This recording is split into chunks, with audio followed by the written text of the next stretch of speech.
Doubt is the greatest enemy.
Welcome to Summoner's Rift.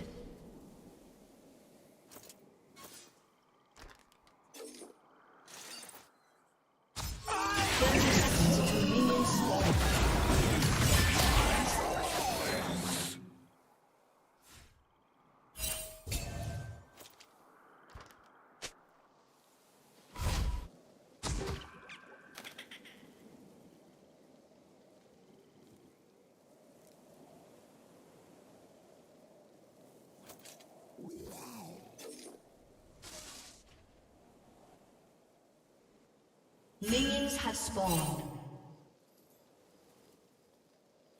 First blood. It's dark, I can't find my way!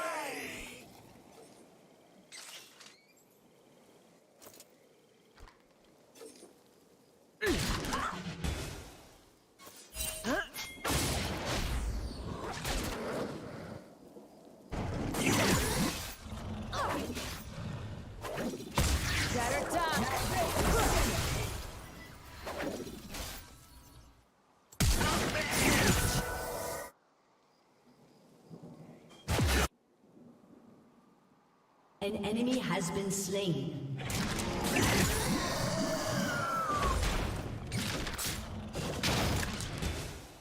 An enemy has been slain.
An ally has been slain.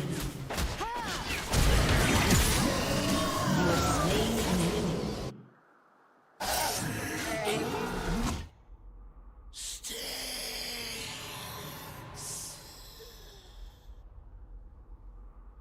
An ally has been slain.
has been slain.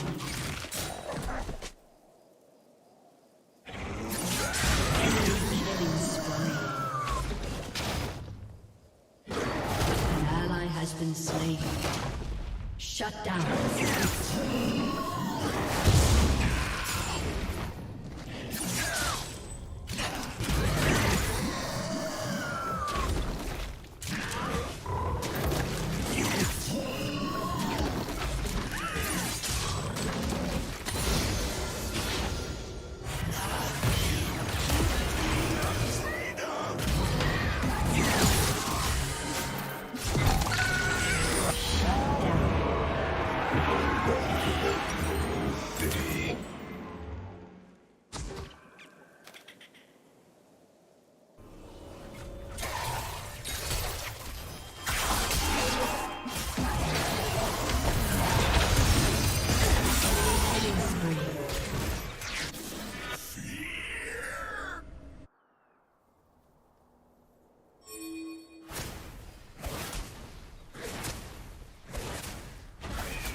Enemy has been slain.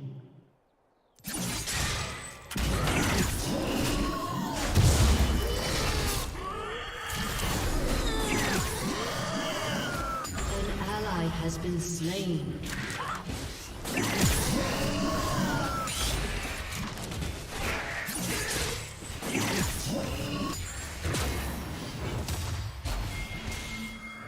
Enemy killing spree.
An ally has been slain. An enemy has been slain.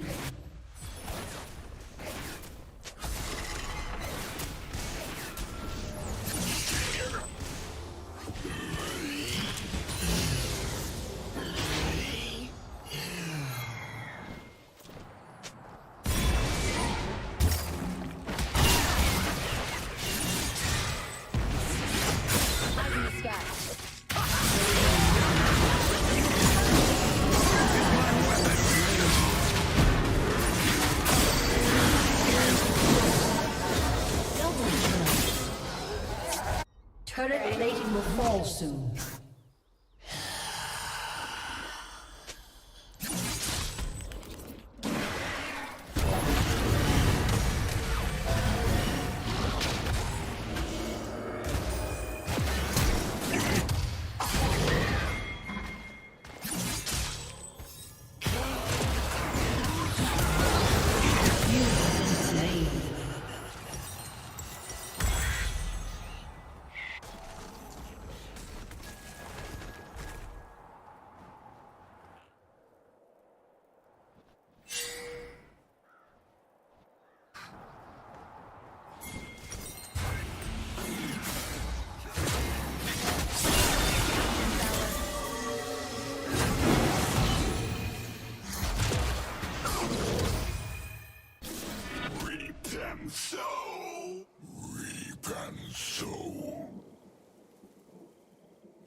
I never miss.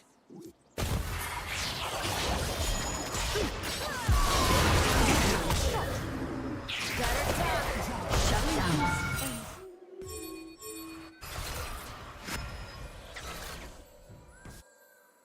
I hear crows.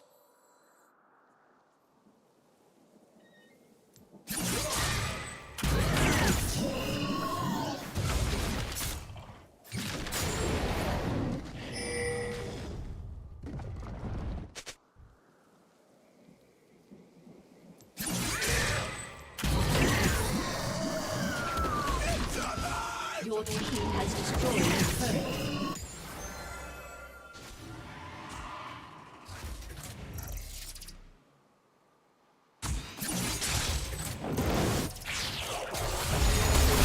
Has been slain.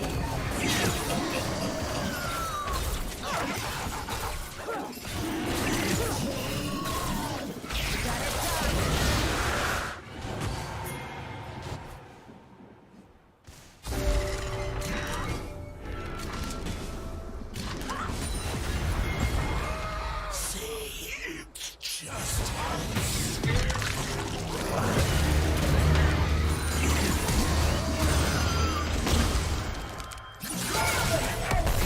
Slain an enemy.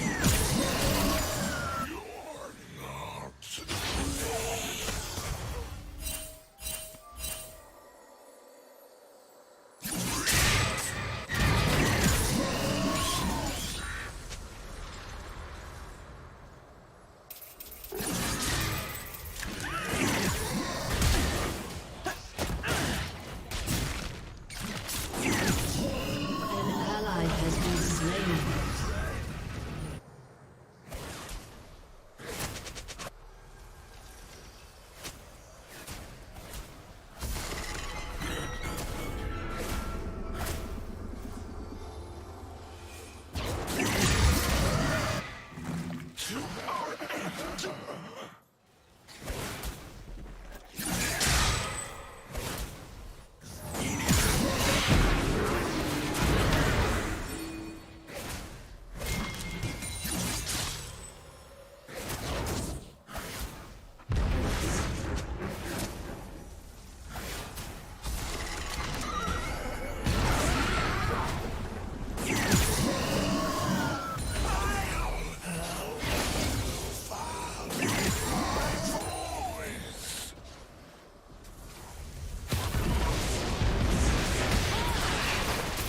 An ally has been slain.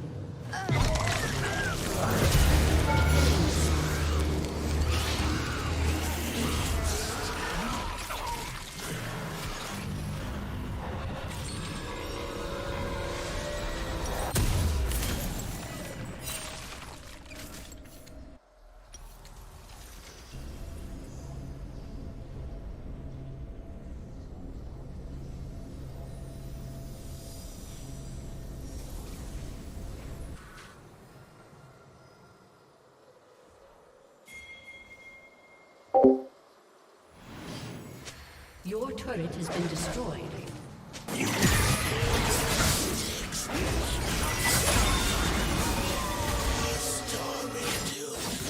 Shut down.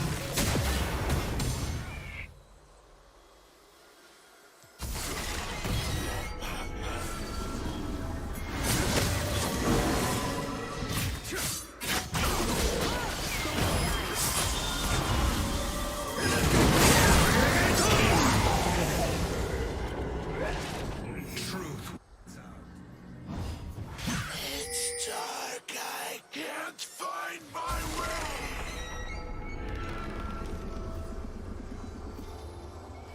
Your turret has been destroyed.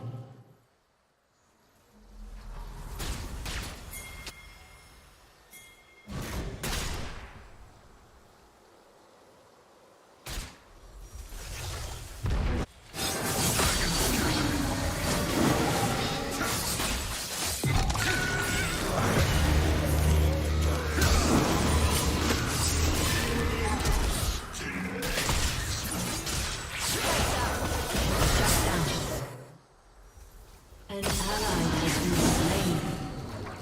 There is no other end. An enemy has been slain.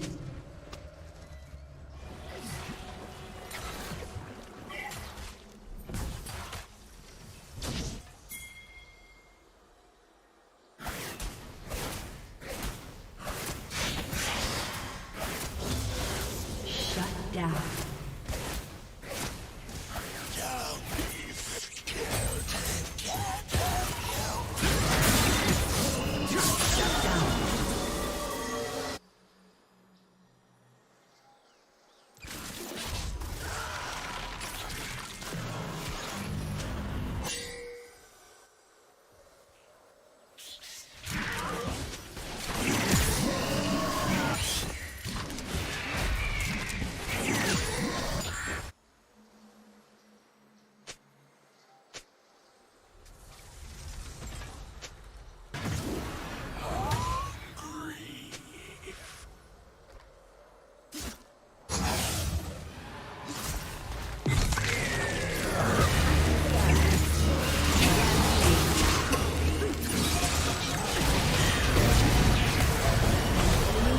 Slain.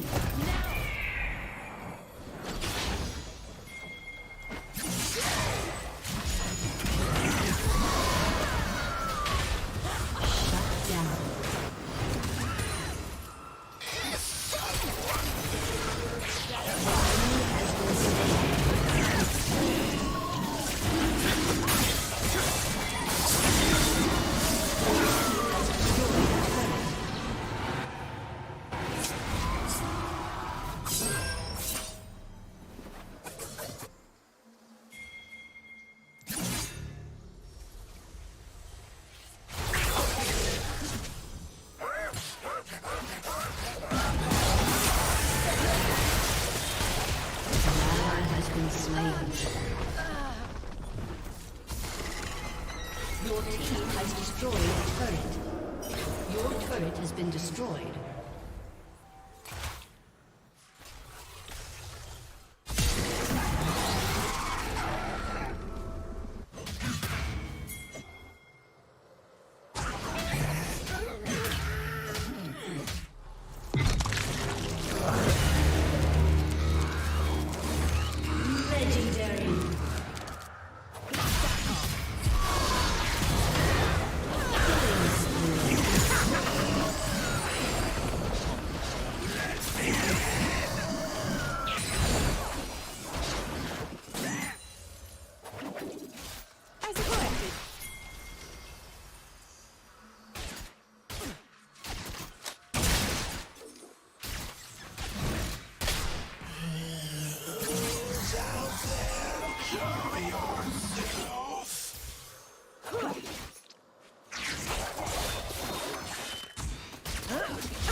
Your team has destroyed a turret.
Dominating.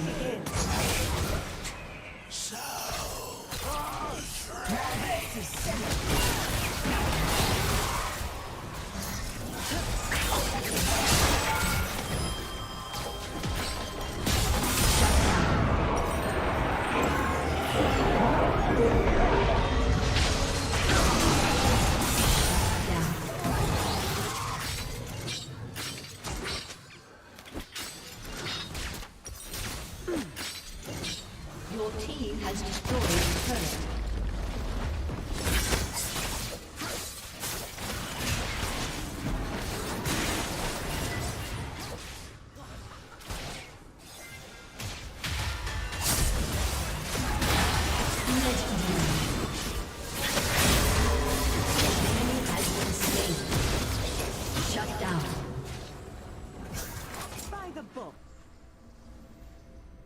Your team has destroyed a turret. An ally has been slain. Dead.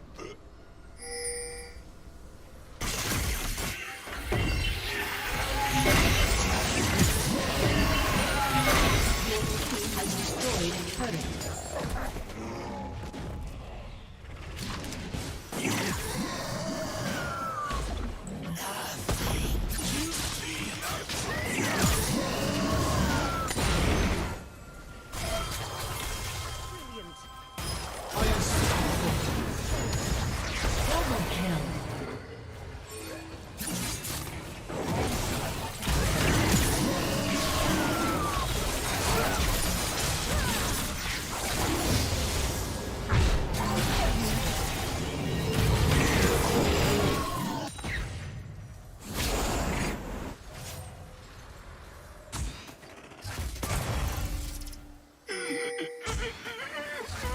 I'm so scared.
An ally has been slain.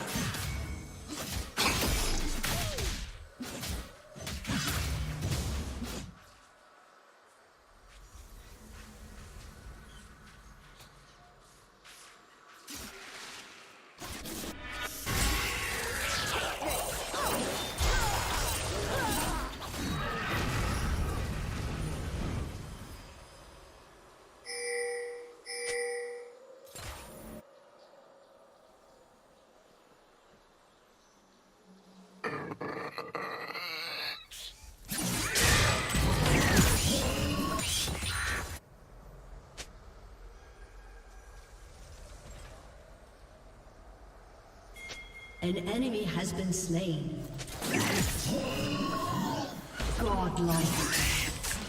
An ally has been slain.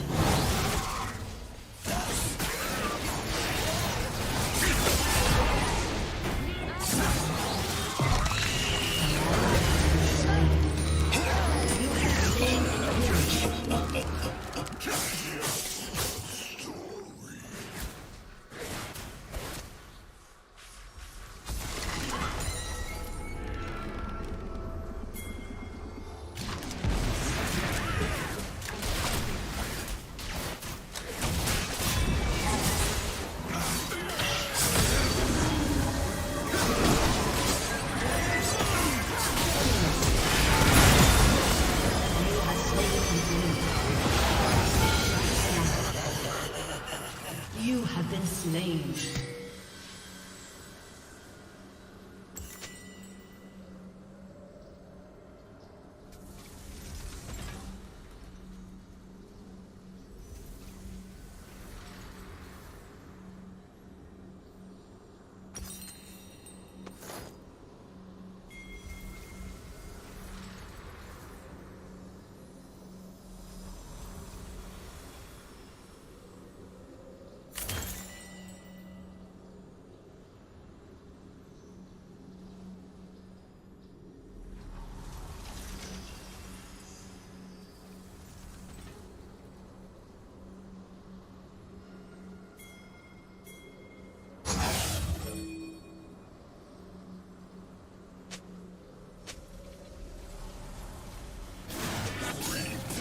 Legendary.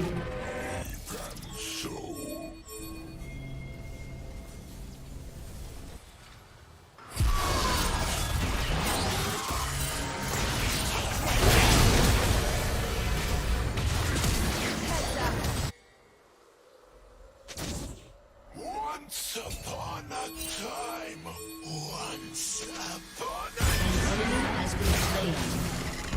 Legendary.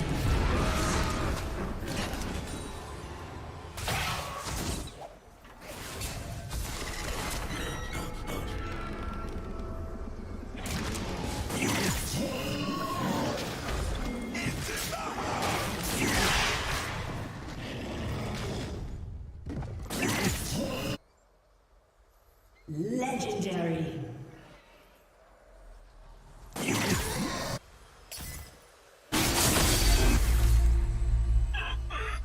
Shut down. An enemy has been slain. Your team has destroyed a turret. The enemy's inhibitor is respawning soon.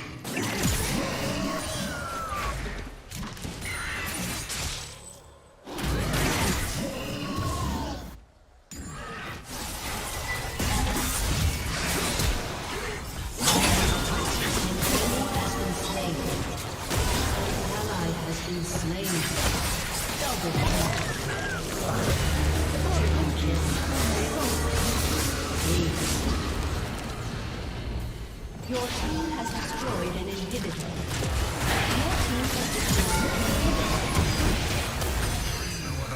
Shut down.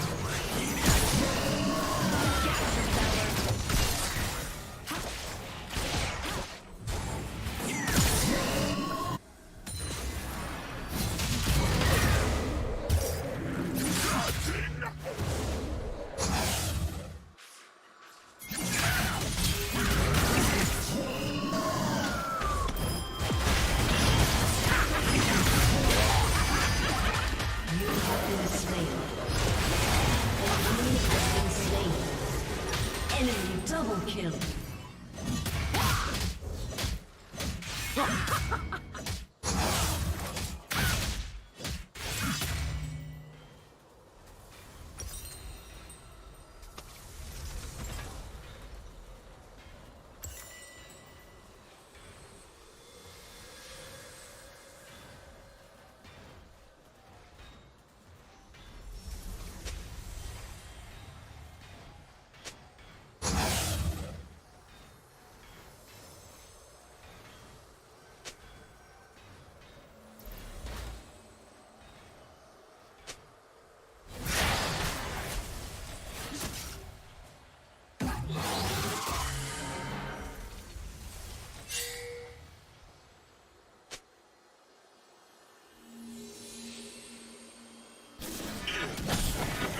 An enemy has been slain.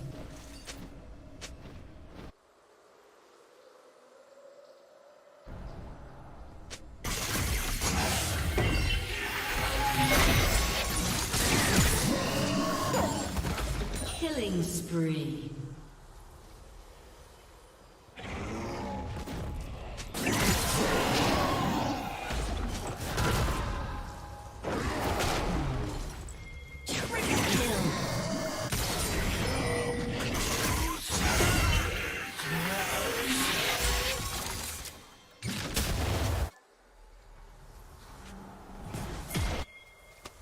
Your team has destroyed a turret. Your team has destroyed a turret. An ally has been slain. Victory!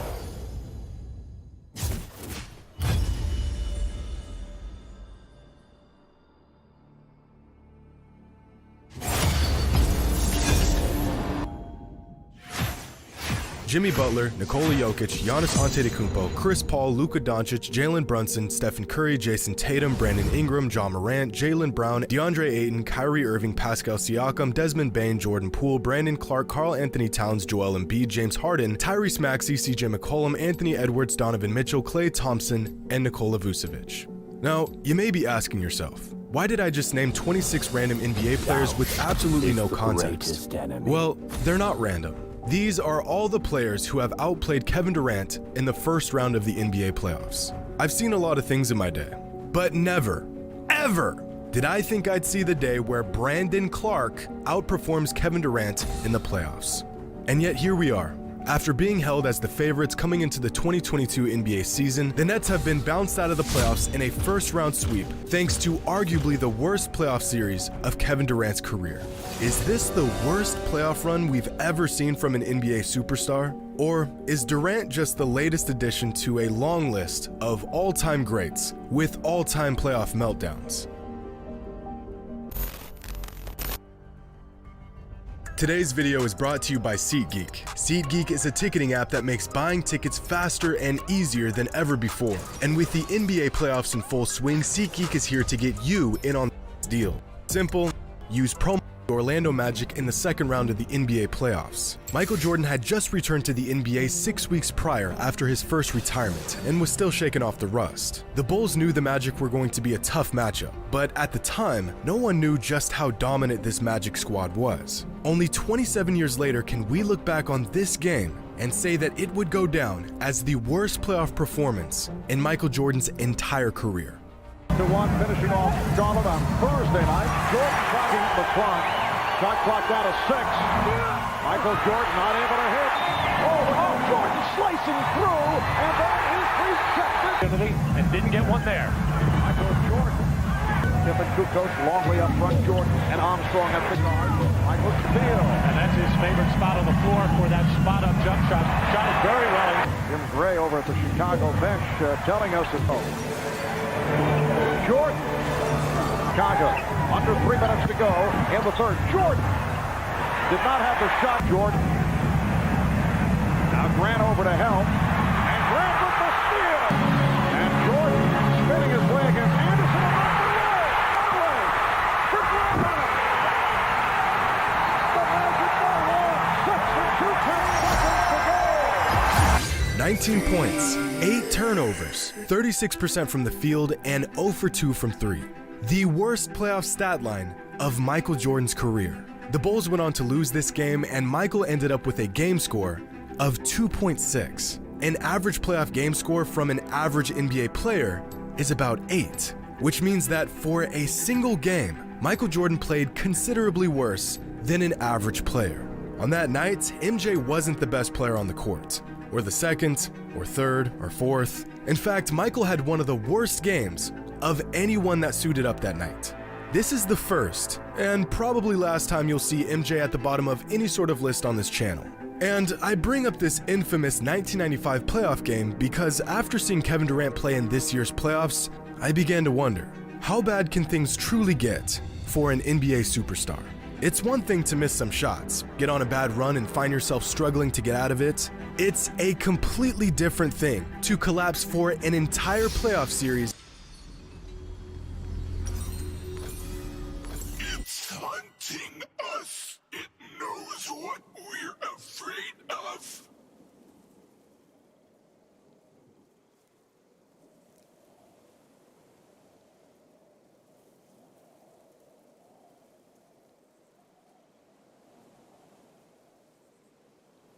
Welcome to Summoner's Rift.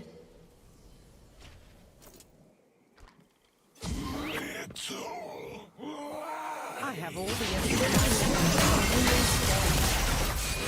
First blood. Stand up. Face me.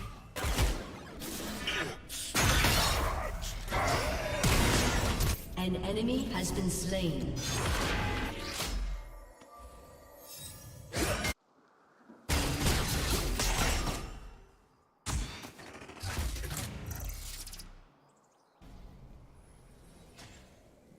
Minions have spawned. Lost. Won't anybody help me?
Keep fighting!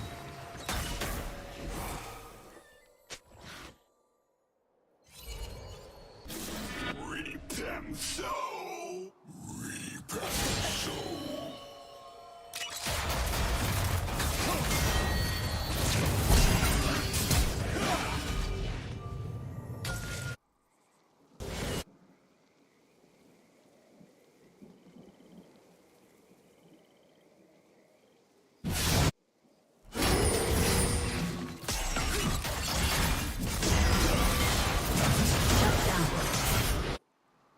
Double kill.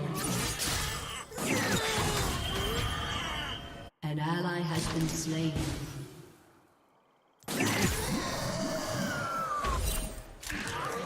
Enemy double kill.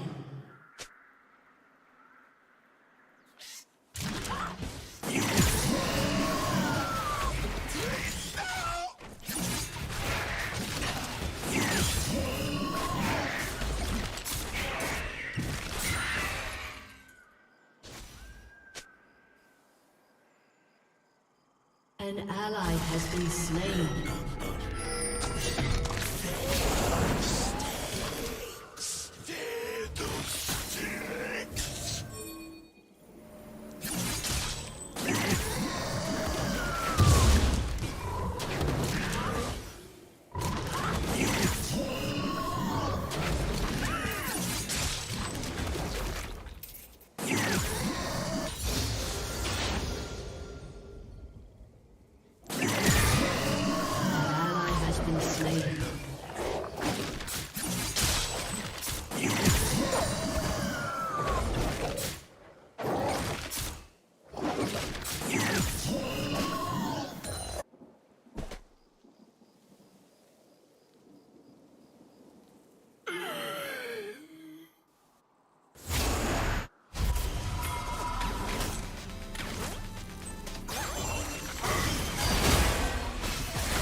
around at night.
An enemy has been slain.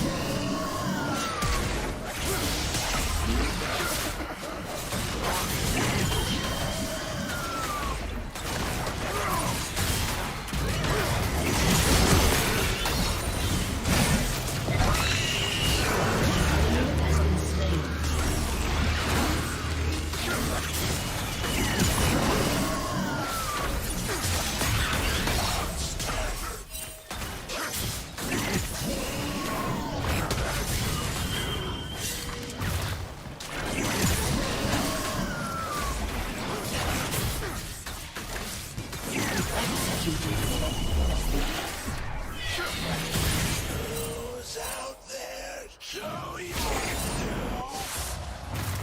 An ally has been slain.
An enemy has been slain.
An enemy has been slain.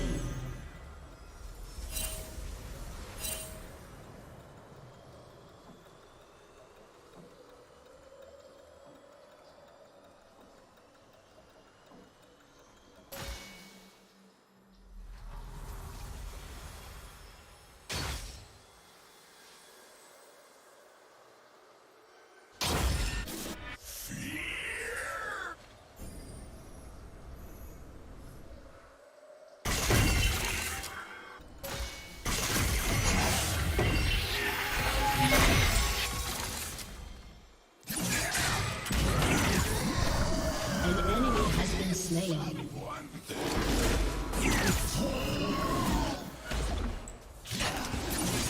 Your team has destroyed a turret.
Your team has destroyed an inhibitor.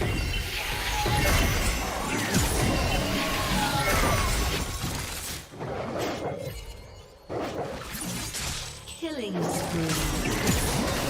An ally has been slain. An enemy has been slain.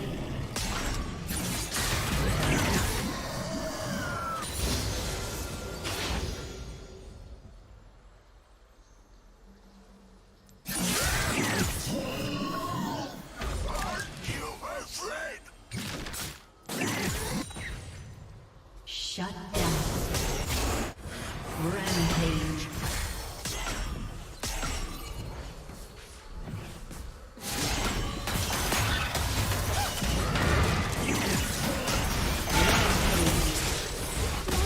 Double kill.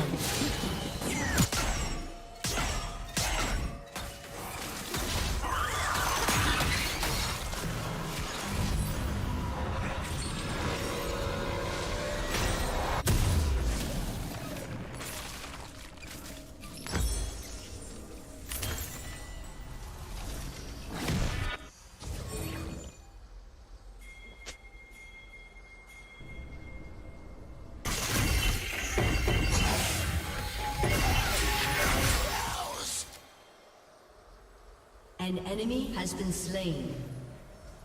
Your team has destroyed a turret.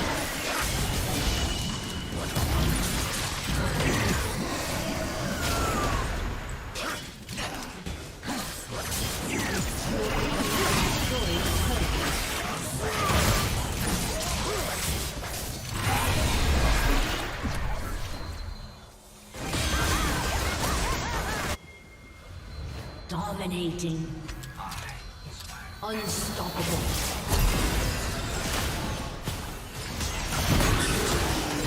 Double kill.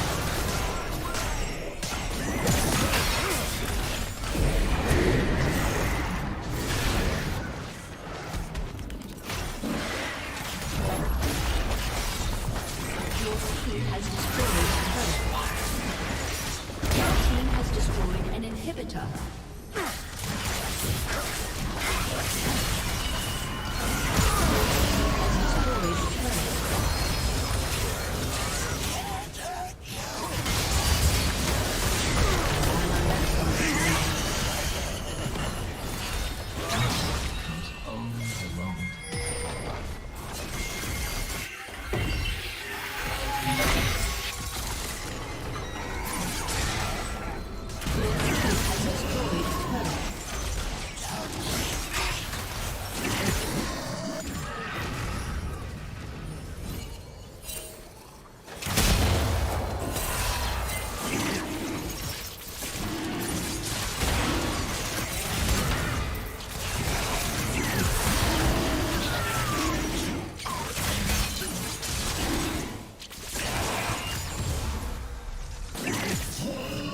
Godlike.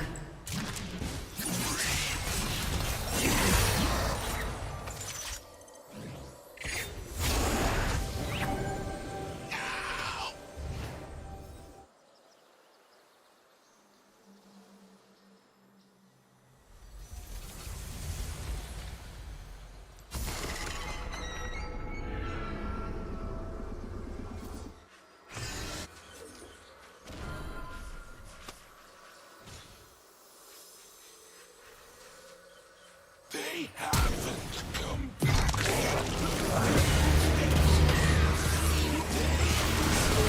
Has destroyed a turret. You have slain an enemy.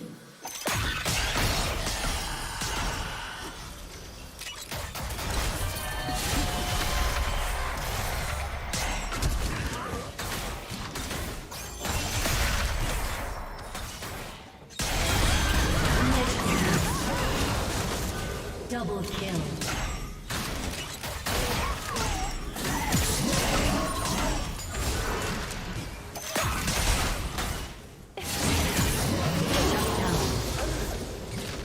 Shut down. The enemy's inhibitor is respawning soon. Such a waste. Killing spree.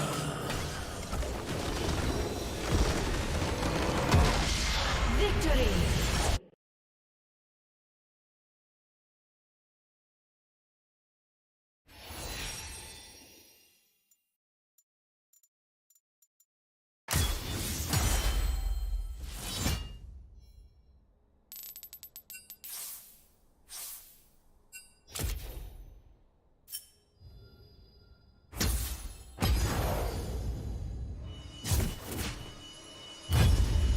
As your team gets swept out of the first round of the playoffs. In Durant's 14-year NBA career, I have never seen him play or even act like this on the court. KD was playing so bad that I was genuinely wondering if he was dealing with some sort of serious injury. Are KD and Kyrie beefing or something? Did Durant bet against the Nets in this series? I'm being serious, those are genuine questions. I've never seen Durant look so hesitant and disengaged and just off. The last time we saw KD in the playoffs, he was averaging 35 points, 11 rebounds, and 5 assists a game, while carrying the Nets and nearly taking down the eventual champs in the Bucks by himself.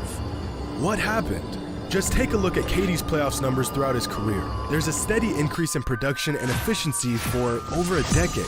Even last season, at 32 years old, after not playing basketball for a year, his numbers were still off the charts. Now, here's the scoring numbers from this year's playoffs. I'm looking at a cliff right now. From the Kevin Durant we all know and love, to this player that seems so unsure in himself and his abilities. We all watched this series unfold and we saw just how bad he was playing. But the extent of his troubles goes much further than you may think.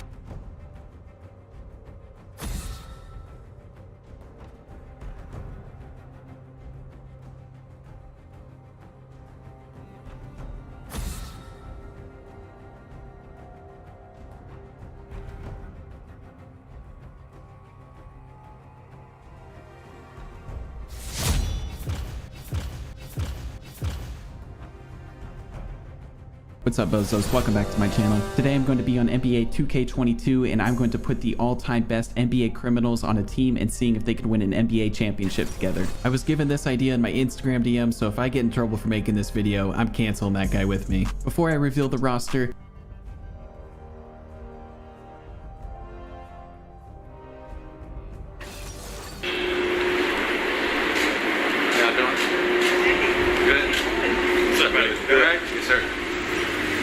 Triple double. So you good, sir?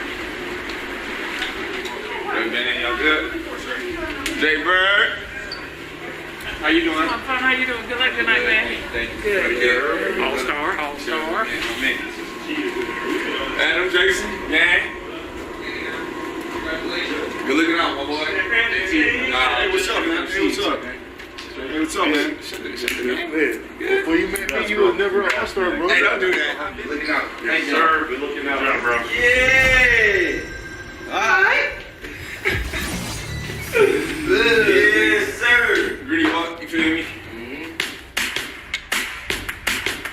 He's 20 years old. He's trying to learn this league. He's trying to establish himself in this league. He's 20, he's young, he's gaining attention. All-Star Weekend's a great weekend. Enjoy the weekend, be thankful for that amazing opportunity, and learn a little bit too. What's up, Hornet fans? Follow me today. Rising Stars, tap in. Yes, sir. So right foot on that X, left foot really light on the box. In the middle. Yep, just like that. Yeah, love that. For me, I always expected this who I am, but like I said, it's a blessing just to play here and then come back Sunday. I feel like it's a blessing for sure. It's all good. First shot, you feel me? You know how it go. We're just giving them the shot first. Yes, sir. Let me get one, Bones. Let me get one, Bones. 5. Hey, don't miss, Scoop. Oh, he blew it. Game time. See, it don't matter. Game time. See, it don't matter. It don't matter. Yeah, I shoot anywhere. You know, he's a great athlete. You know, he does a lot of things with the basketball. He can pass, can shoot. He gets his team involved. He is cool in the bed too.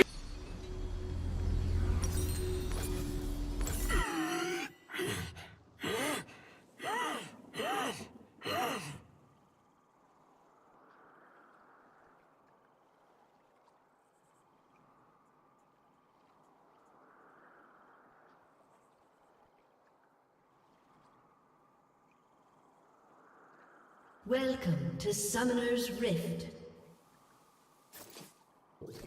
Hungry. 30 seconds until minions spawn.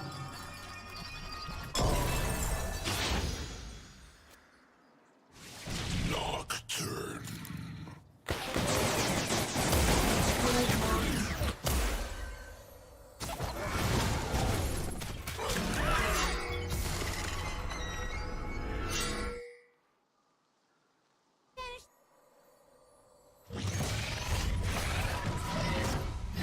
Minions have spawned.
done so.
To help. Where are you?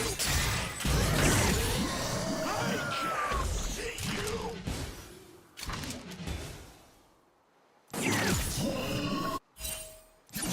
An enemy has been slain.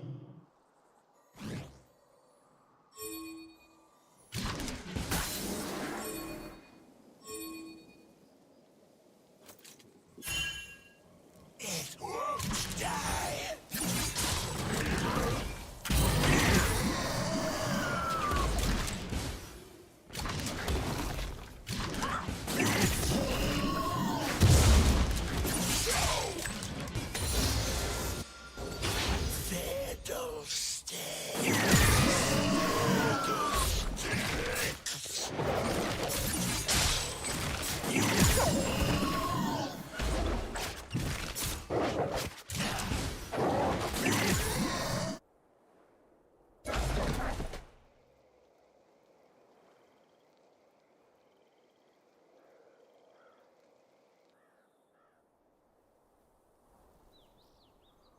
An ally has been slain.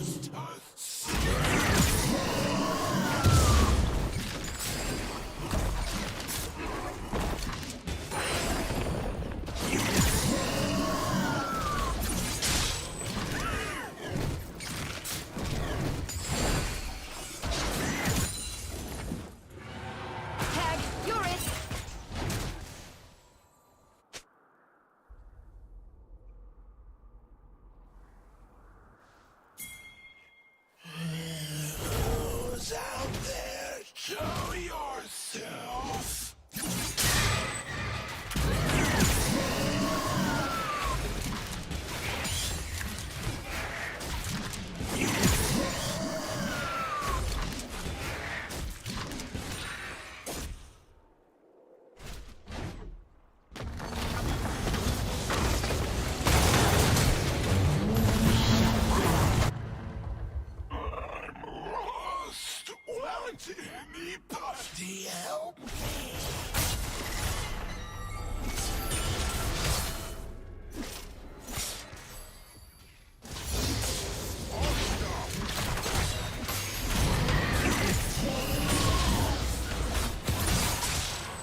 I can't find my way.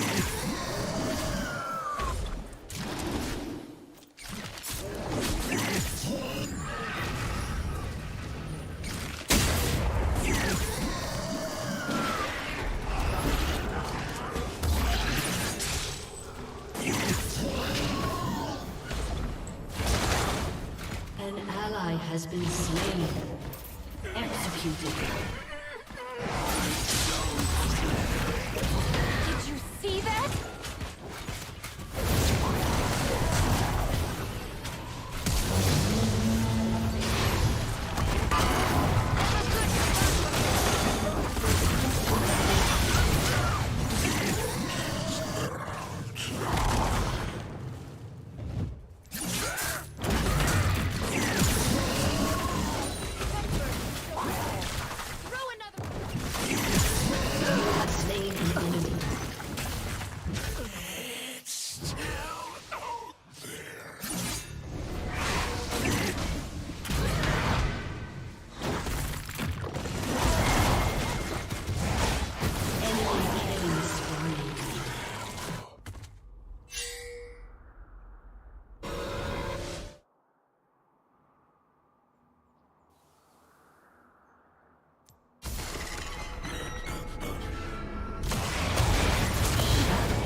Reap and sow. Reap and sow.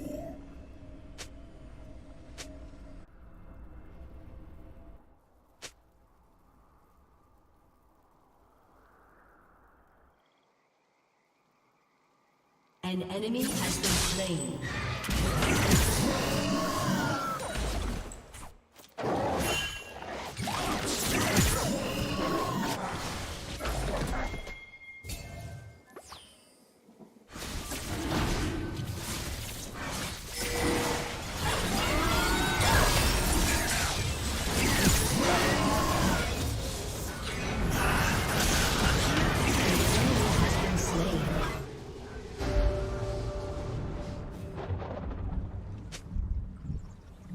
You have slain an enemy.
Turret plating will fall soon. Come closer, closer.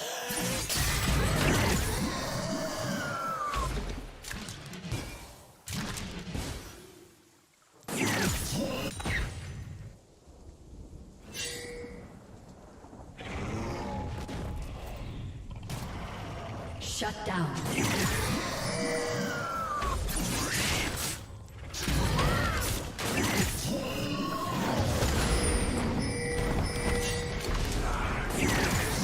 An enemy has been slain.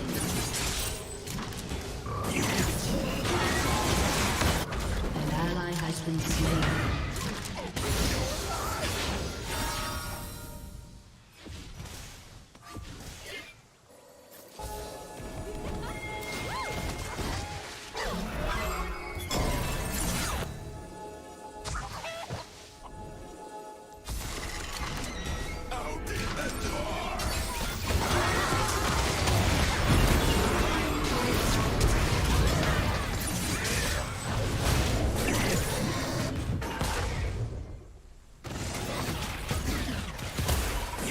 have slain an enemy.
An ally has been slain. Your team has destroyed a turret. Once upon a time. Once upon a time.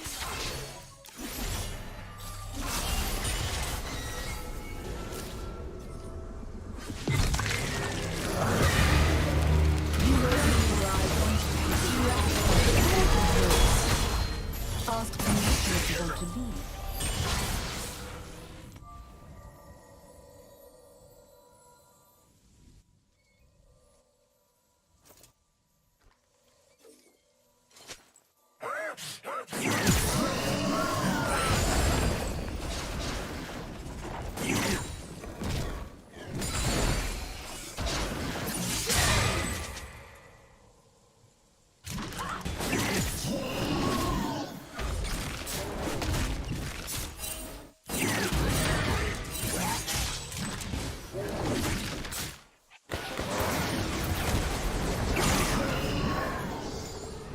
An ally has been slain.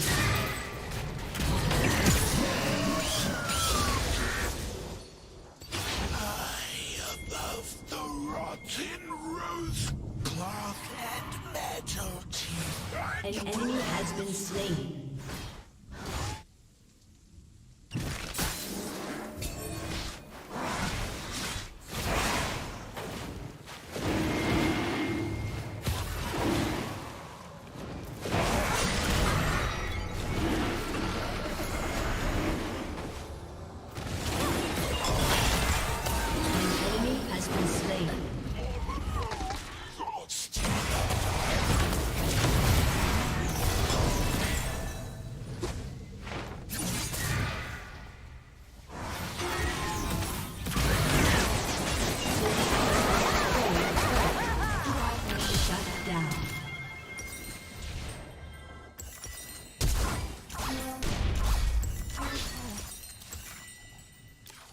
An enemy has been slain. Enemy killing spree. An ally has been slain.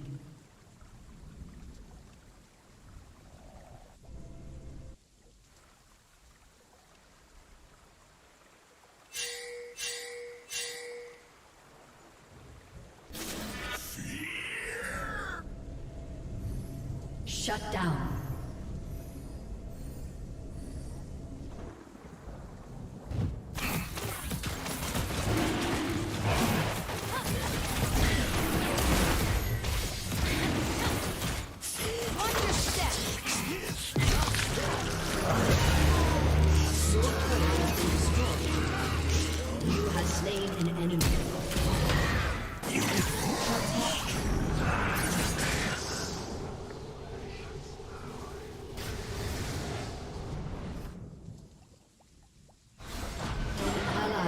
Slain.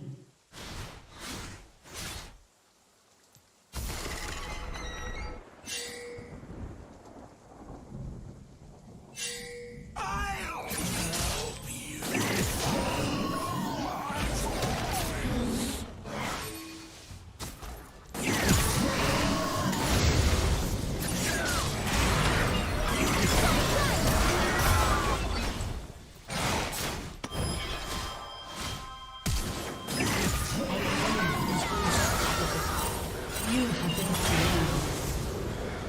enemy has been slain. An ally has been slain.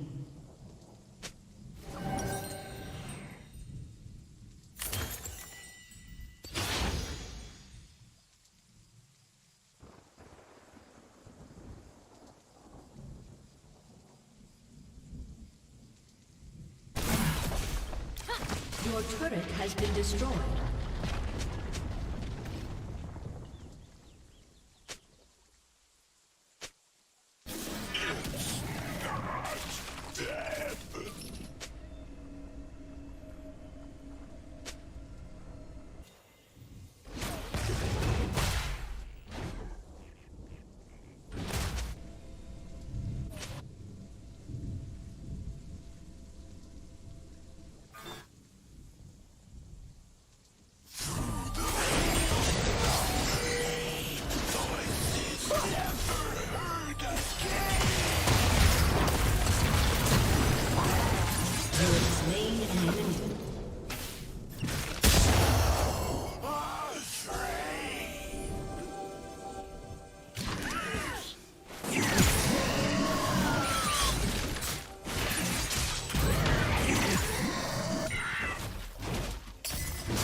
Your team has destroyed a turret.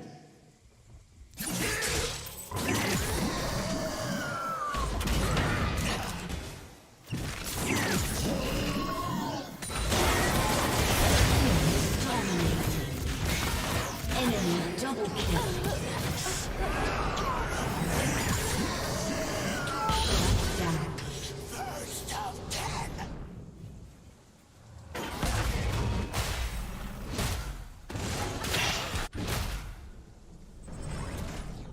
An ally has been slain.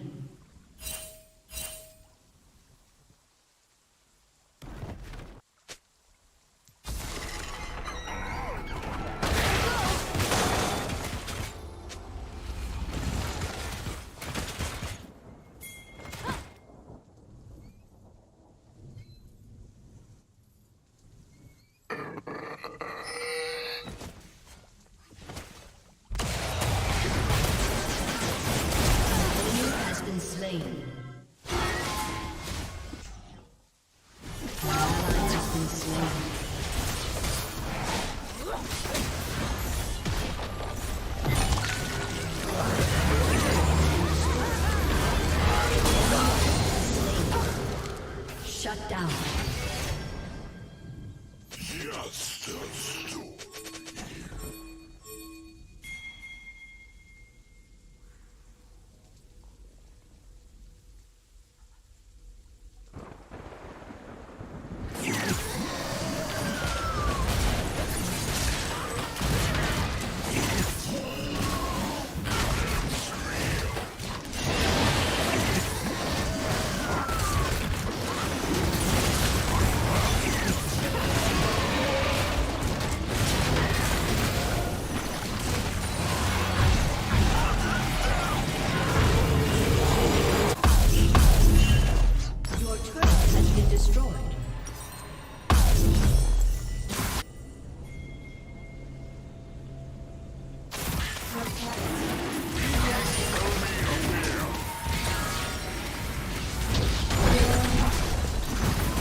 slain.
He's very cool. As soon as I walk in the locker room, he said, "What's up, Bones?" So he's a very, good guy. So just to play with him is gonna be great for sure. Good looking out, Bones. Let me get that off to the left. Ah! Oh my! He gonna miss 3 in a row. It ain't no scouting report from Melo, man. It ain't no scouting report, man. His just ability to pass.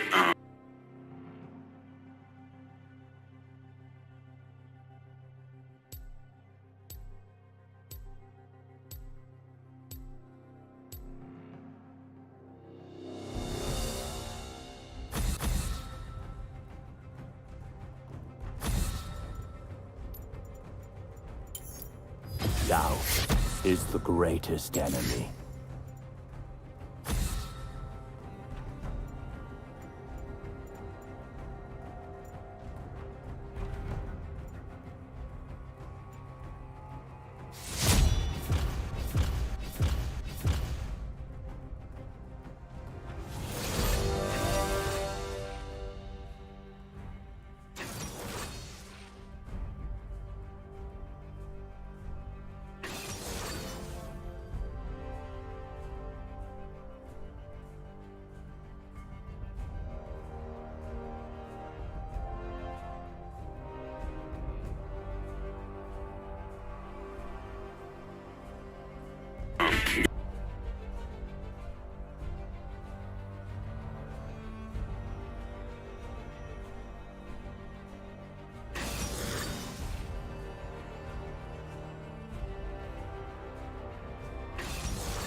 Welcome to Summoner's Rift.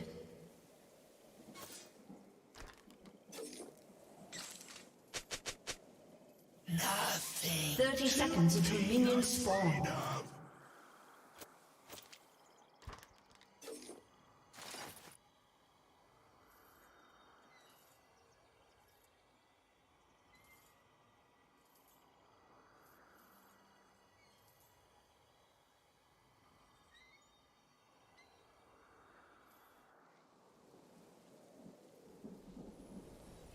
High above the rotten Minions have spawned. cloth and metal teeth and crows.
slain. It moves around at night.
An enemy has been slain.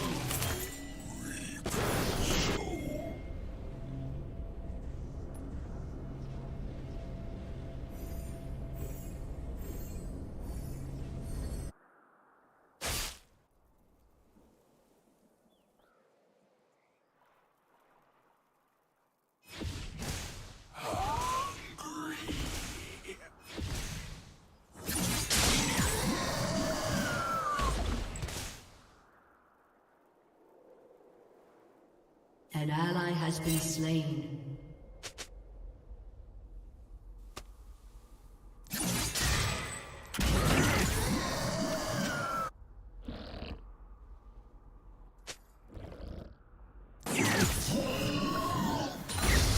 The field down. Vain voices never heard again.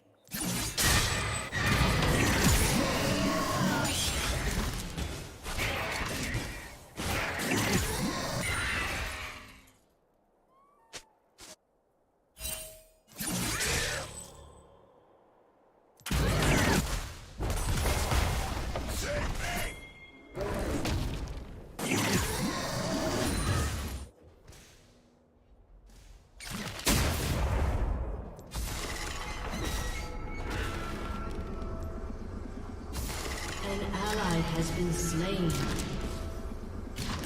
I'm coming to help. Where are you? I can't see. I can't see you.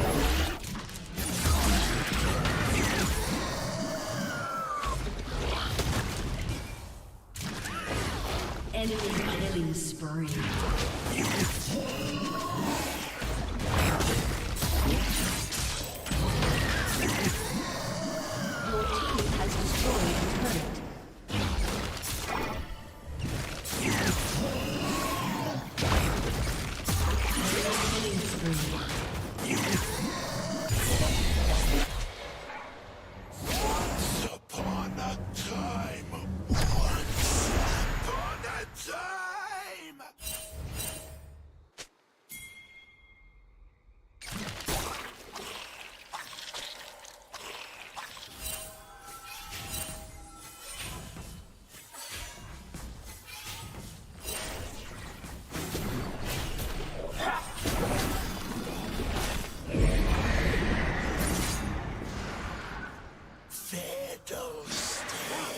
Your team has destroyed a turret.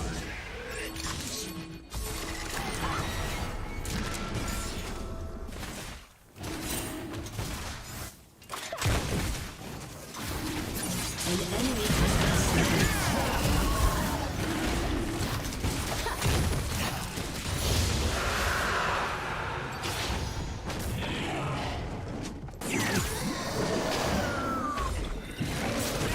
something in the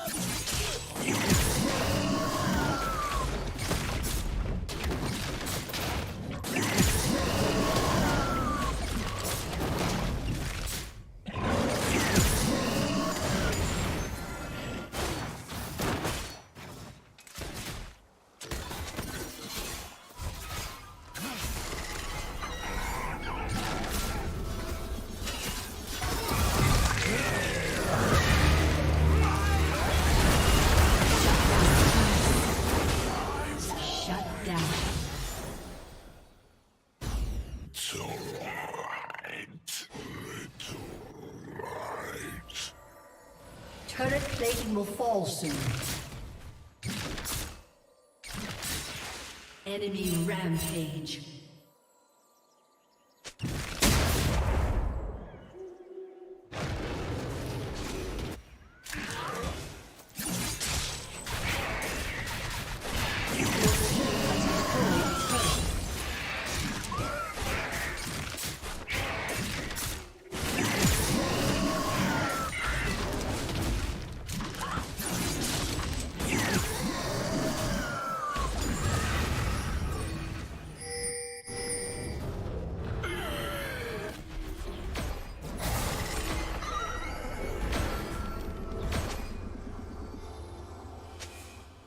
Your turret has been destroyed.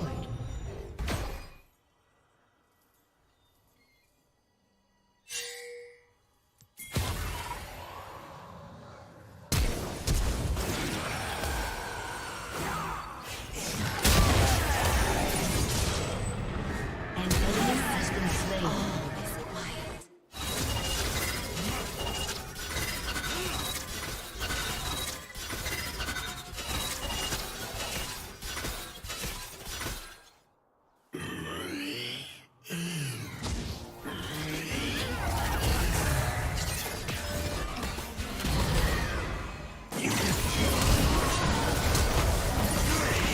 You have been slain. Enemy double kill.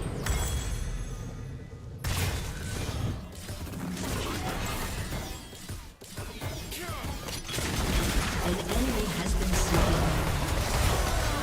Enemy killing spree.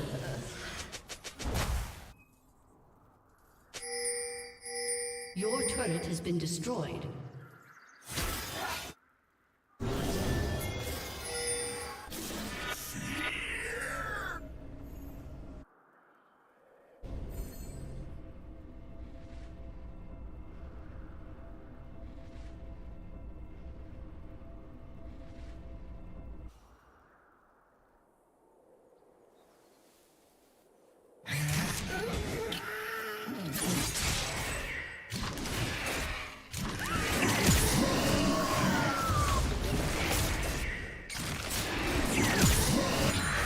Your team has destroyed a turret.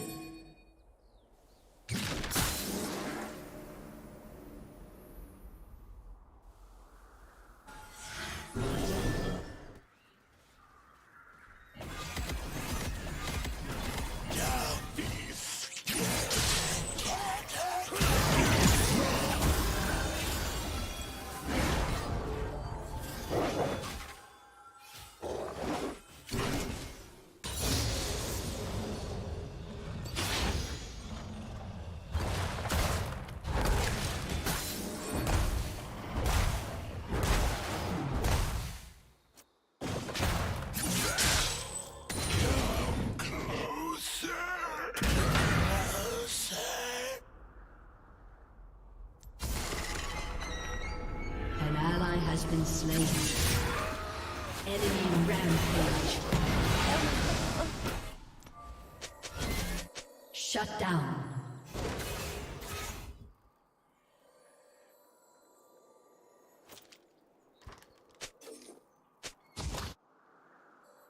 All alone, lost in the dark.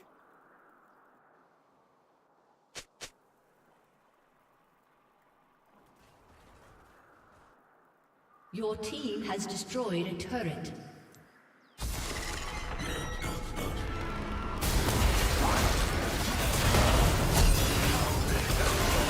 Enemies dominate.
been slain.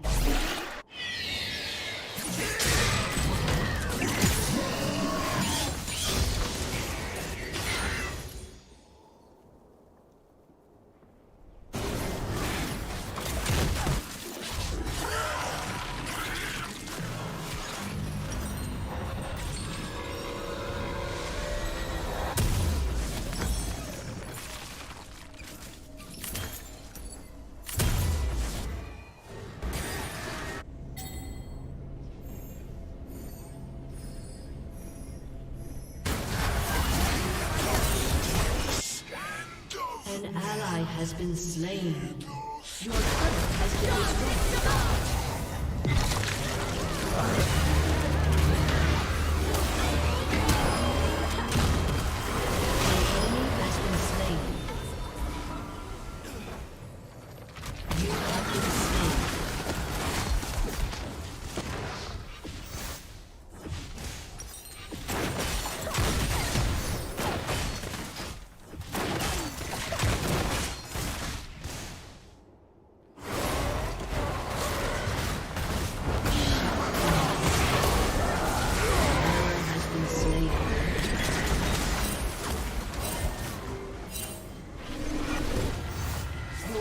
Has destroyed a turret. Your team has destroyed an inhibitor. It's not dead.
Shut down.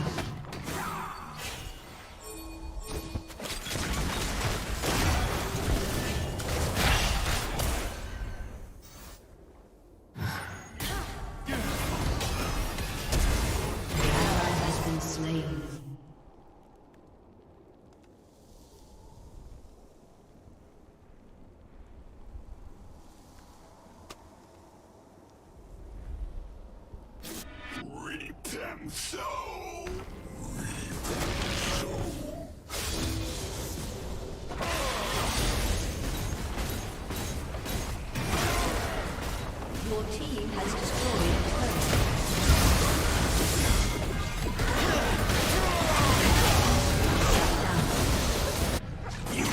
Shut down.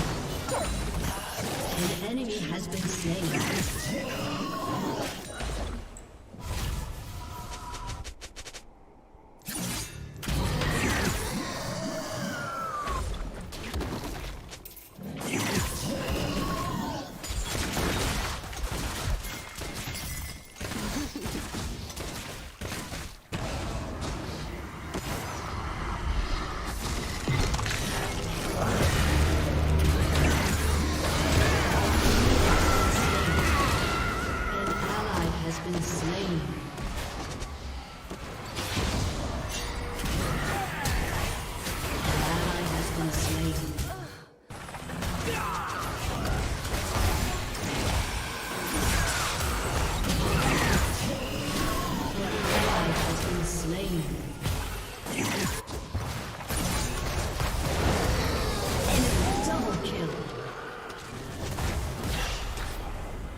has been slain.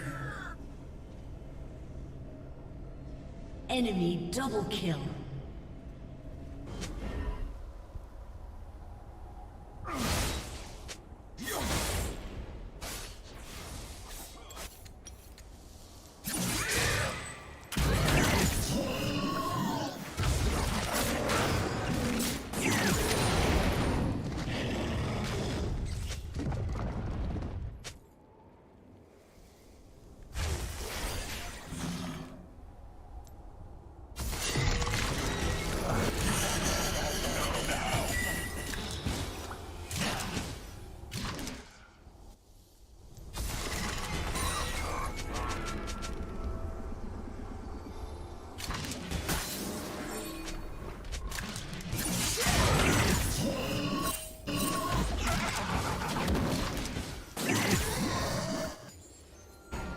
The enemy's inhibitor is respawning soon.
An ally has been slain.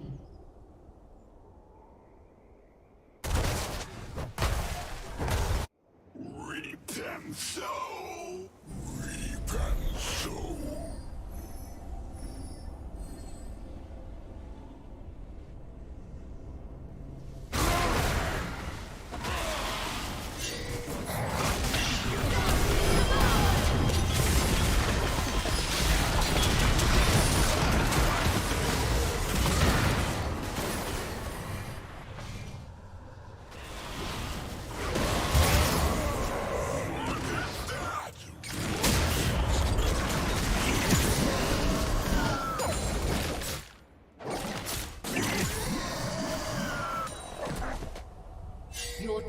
has destroyed a turret.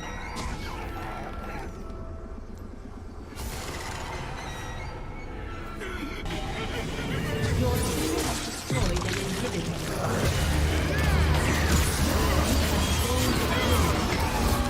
Killing spree. Enemy double kill. An ally has been slain. Enemy triple kill.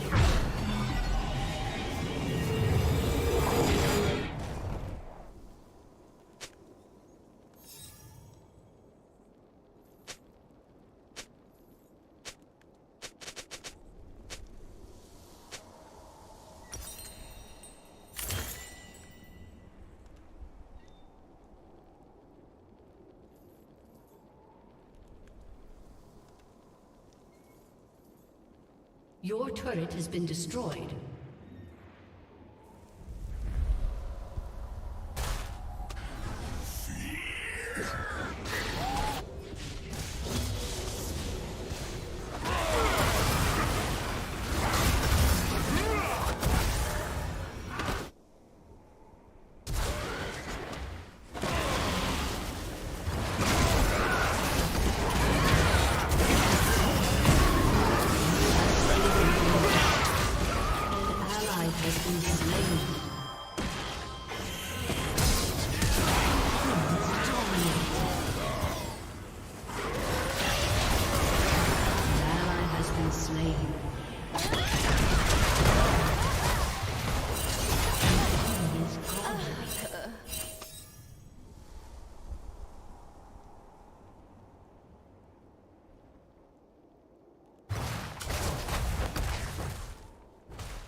Your turret has been destroyed.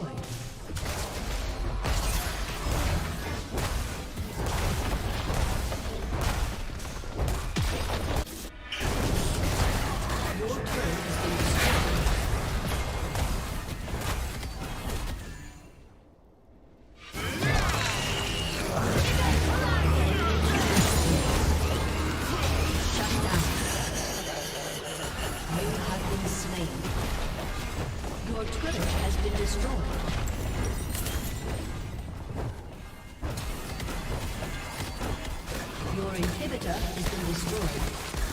An enemy has been slain.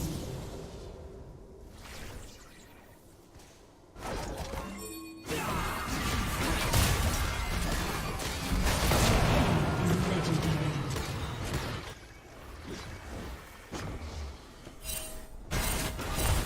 Your turret has been destroyed.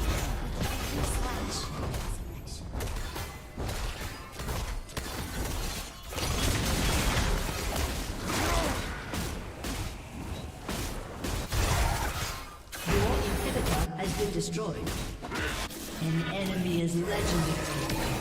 Your team has destroyed an inhibitor. Enemy double kill. Your team has destroyed a turret. Enemy triple kill. Your team has destroyed a turret. Shut down. Aced.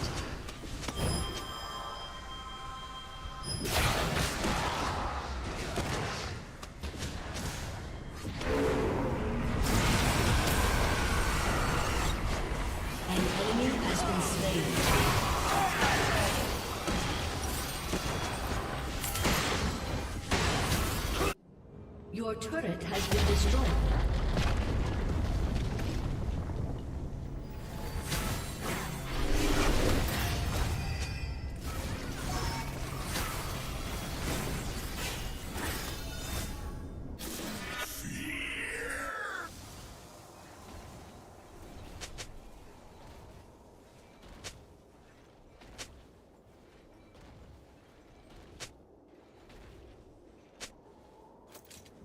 The enemy's inhibitor is respawning.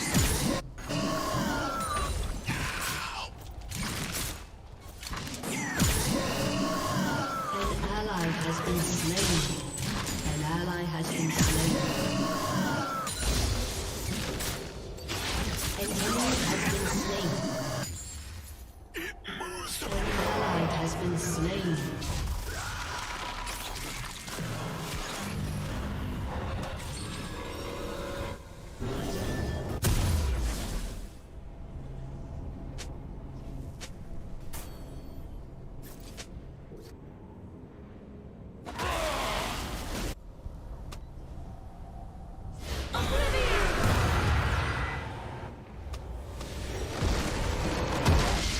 Victory!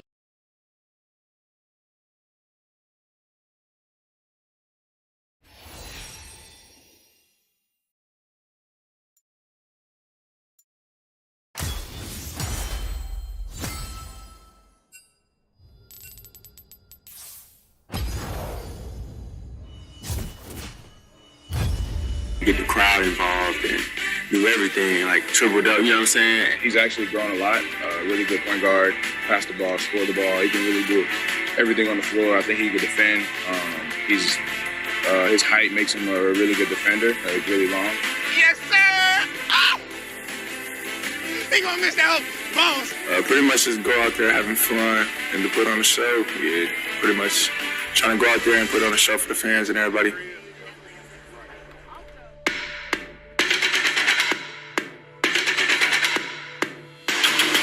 Tune in, Hornets fans. Feel me?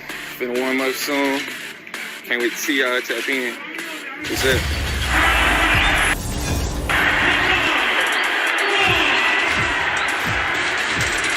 And we get Kamiga with 3 seconds on the shot clock. LaMelo, what the buzzer. And we're going the other way. It's an up and down pace. LaMelo to Highland. The pump fake and the block by Tate. LaMelo with the follow. Oh. And it is Cleveland All-Star Weekend. The energy in the arena is pumped. All-Star Day 1, that's a wrap. Rising Stars. We'll be back, man. We're having fun here. Hope y'all having fun down there. Hold it down for your boy. All right, then, family. Yes, sir.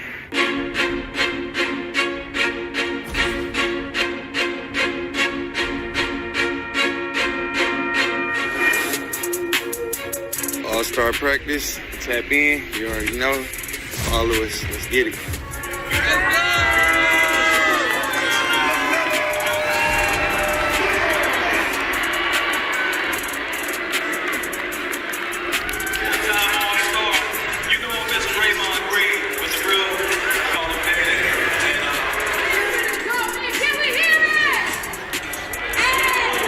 He has a magnetic personality that you can't really describe unless you're around him.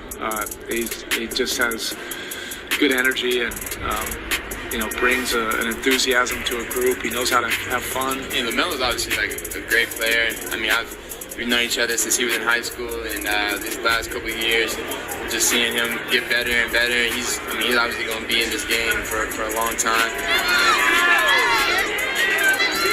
Yeah, no, it feels great just knowing that the kids look up to me as a role model. So hopefully they just do the right thing, try to play basketball, and just be themselves. That's pretty much the main thing. We're excited, very excited. You feel me? You got any tricks up your sleeve? I got an arm sleeve on. That's what I got. You feel me? With some tattoos underneath about myself. That's it. That's all we got. But just playing around with it in your hands. Yep. Good. Give me a little smile. Having fun looking down at the ball. Good smiles.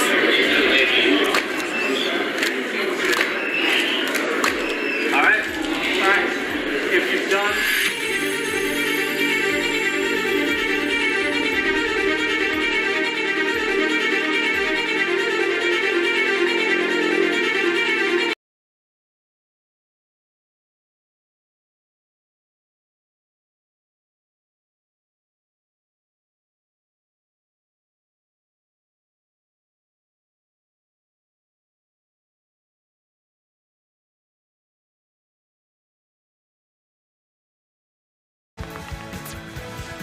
Okay, I don't know what we're doing. It looked like one of them just didn't press the disconnect button. It's It is right there. Disconnect. There we go. All right, figured it out. Yeah, we got the Terry from Brasco's, of course. Okay, it still is the Banjo. Okay. Banjo versus Terry. I would be lying if I said I knew anything about this matchup. So I will simply have to see how it goes. I'm wondering if Armored Down B can deal with Wonder Wing at ledge. Or Strong Up B. Oh no, I said that. Yeah, I wonder if Strong Up B can deal with Wonder Wing at ledge. Because it doesn't click to ledge.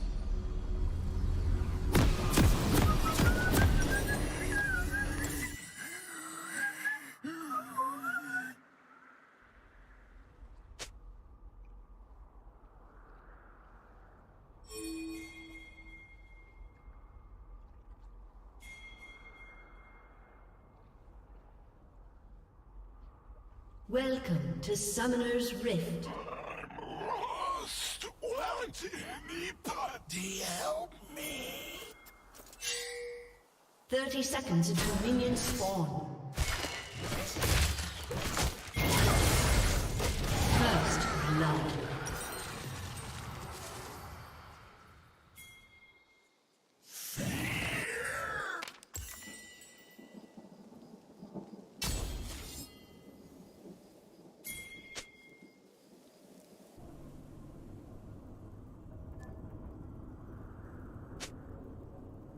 Minions have spawned.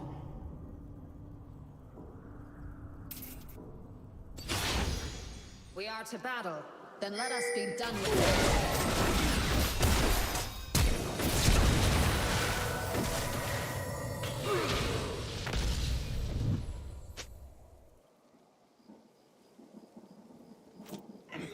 An enemy has been slain.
Round An enemy has been slain.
Killing spree.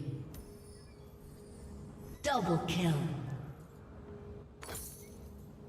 They haven't come back from the field. An ally has been slain. Days.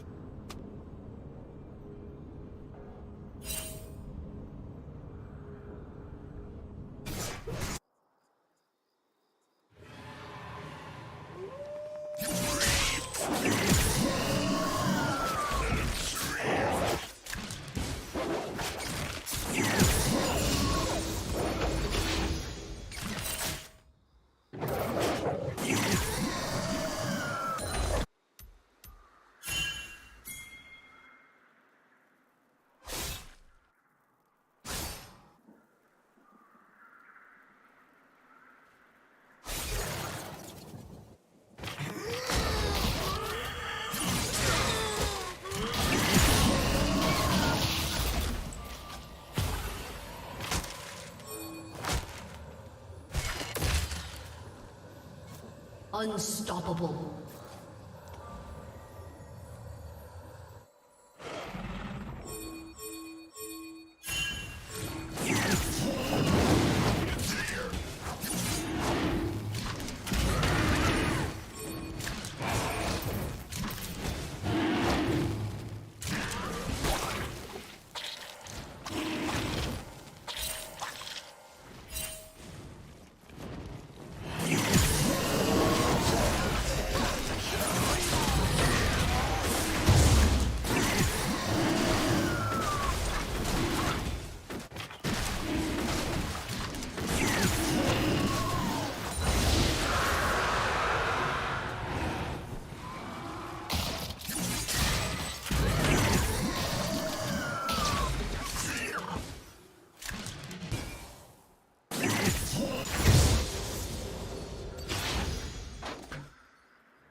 An ally has been slain. An enemy has been slain. An ally has been slain. Shut down.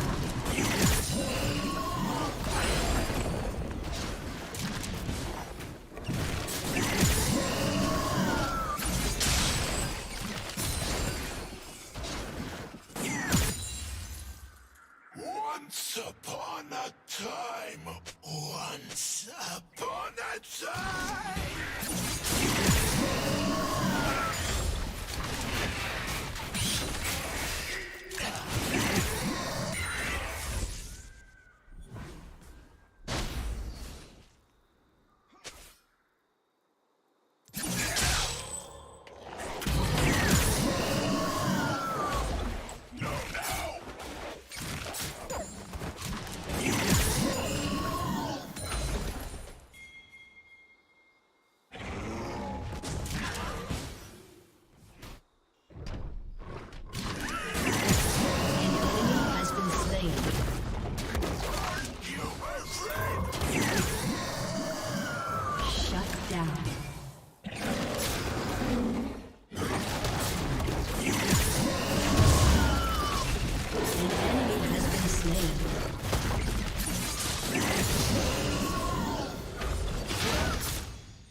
Fiddlesticks, end of men. Fiddlesticks, first of ten.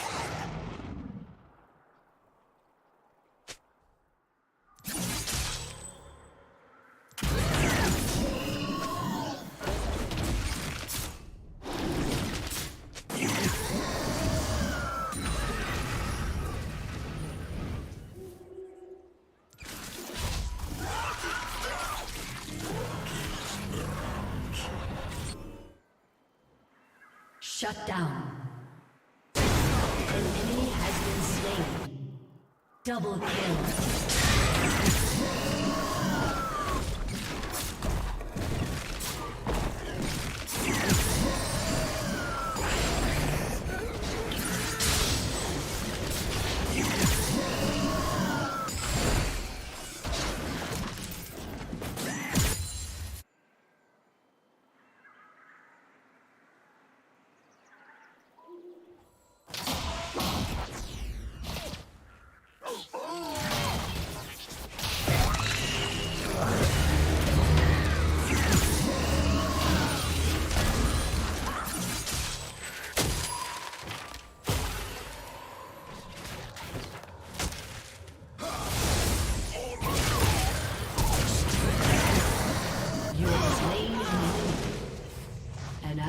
has been slain.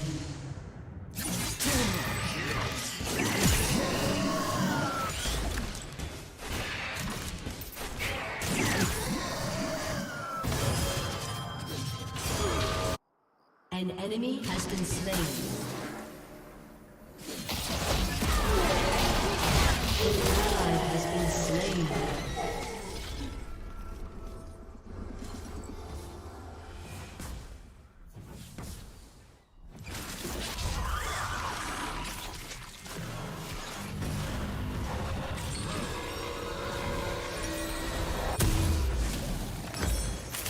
Redundant systems activated.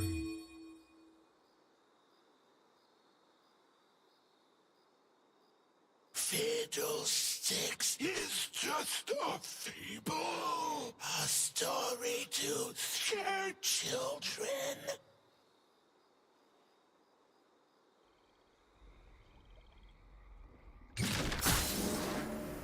Rampage.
I'm coming to help.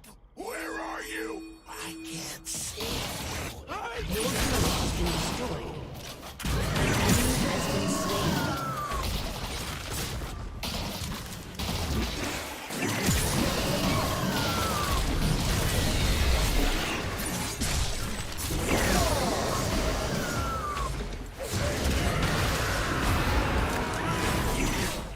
An enemy has been slain.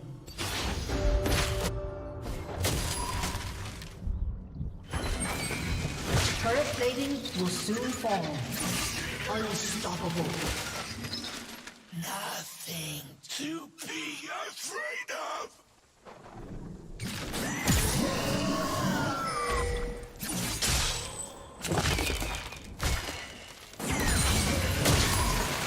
Shut down. Shut down. Enemy killing spree.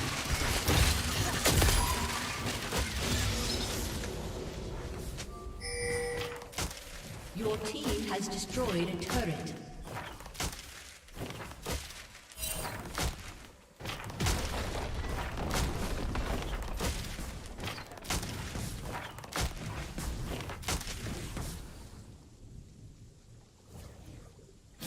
Blue screen resolved.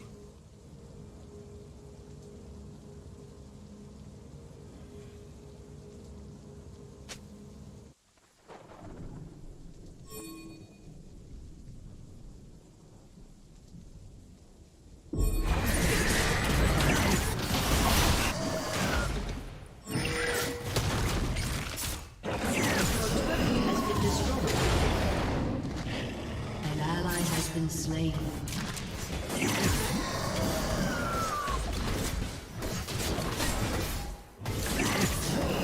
Enemy double kill.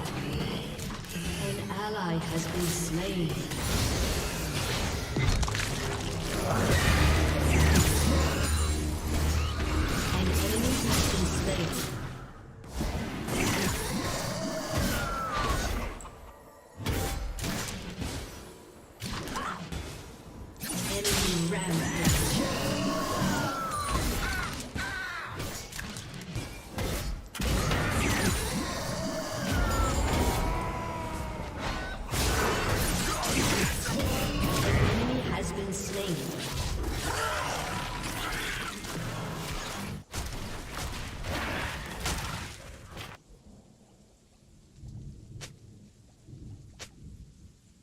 Your turret has been destroyed.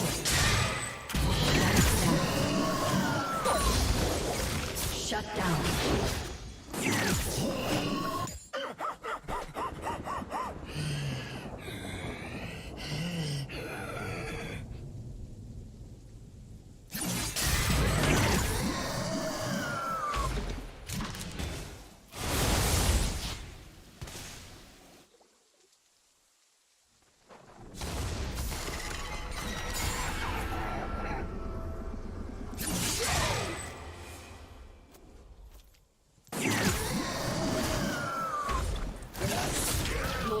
Has destroyed a turret.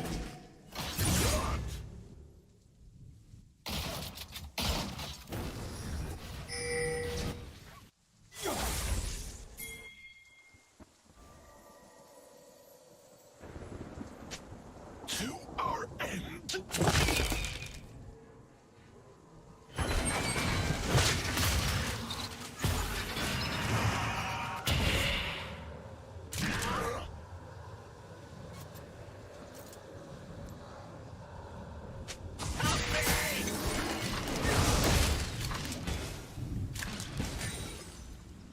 Your team has destroyed a turret.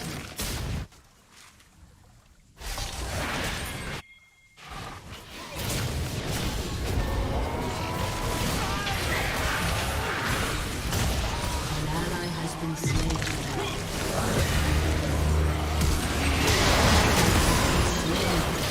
Enemy double kill. An enemy has been slain.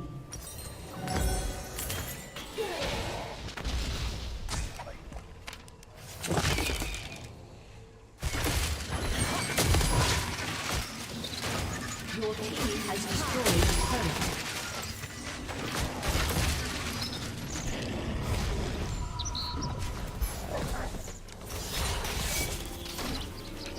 Shut down.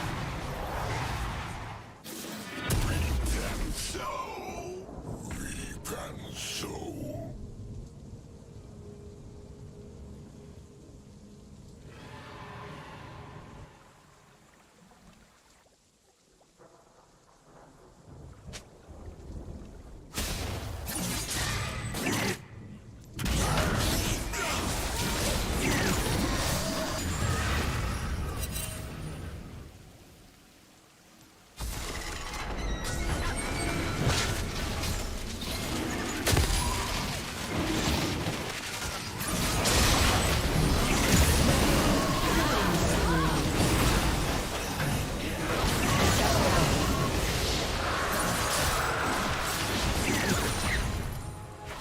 Death comes to evil.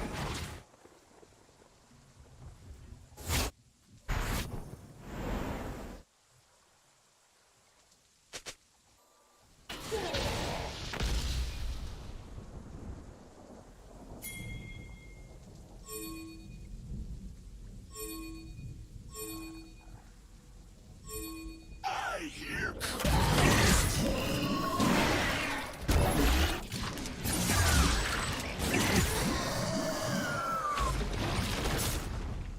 An enemy has been slain.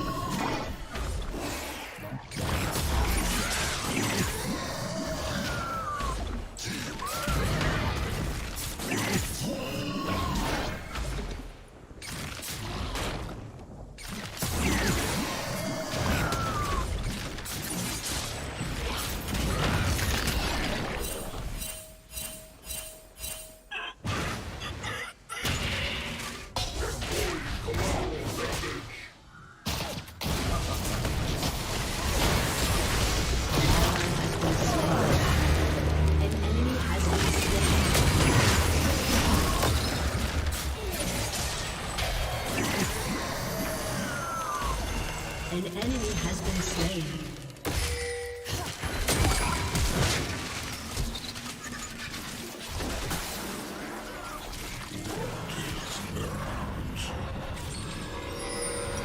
Your turret has been destroyed.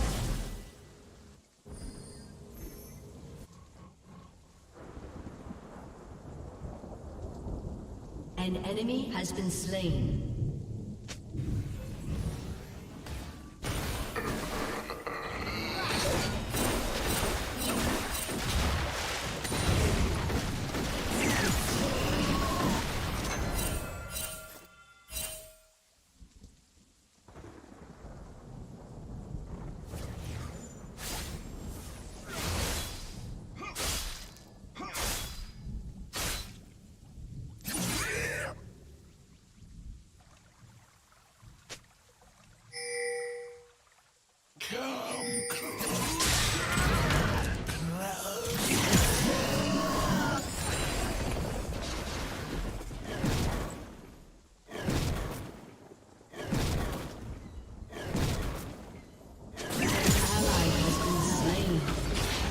in pain.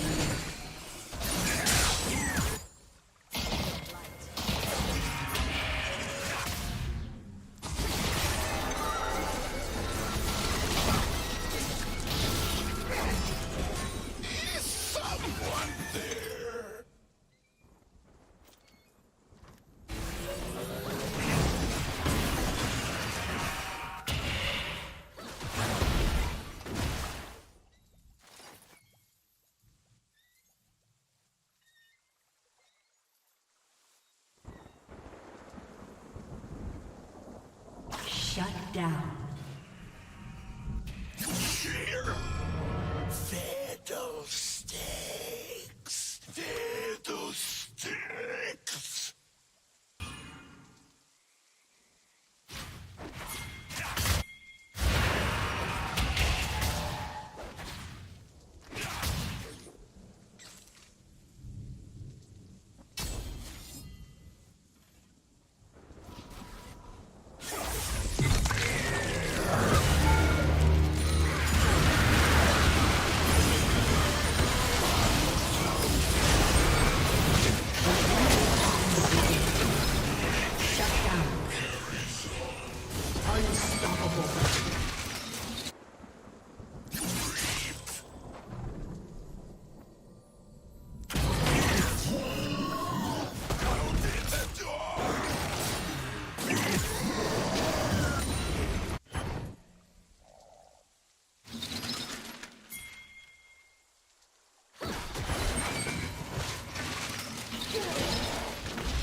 An enemy has been slain.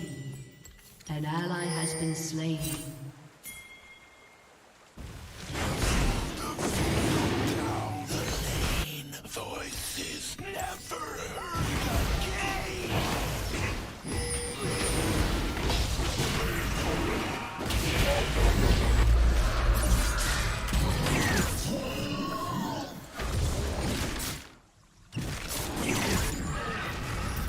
An ally has been slain.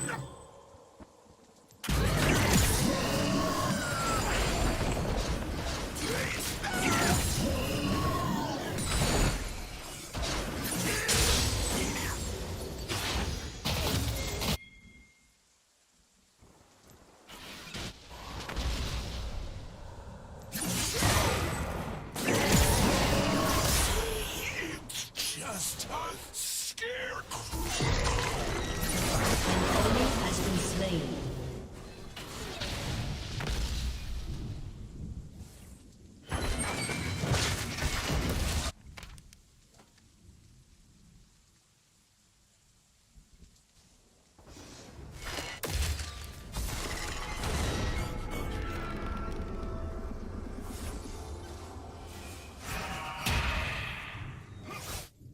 Don't be scared. It can't hurt you.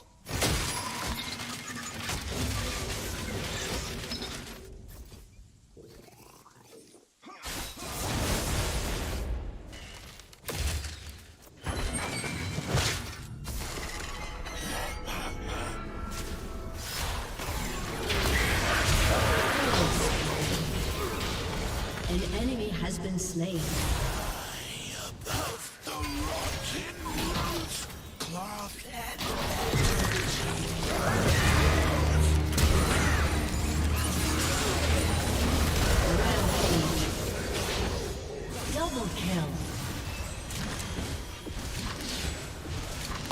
Your team has destroyed a turret.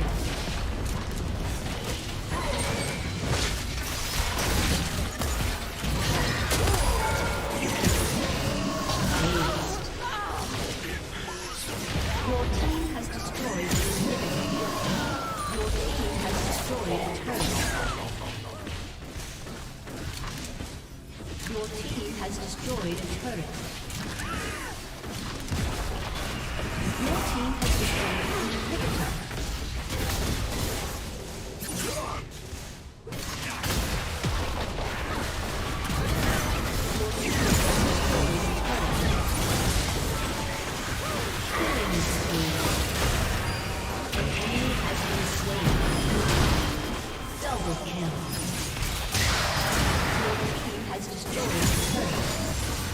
Triple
edge. But that might be a very dangerous tool that Fractus has to deal with. So right now, we are pretty even right now. Bomb going to explode on the power dunk too. Charm's trying to get a combo off of it.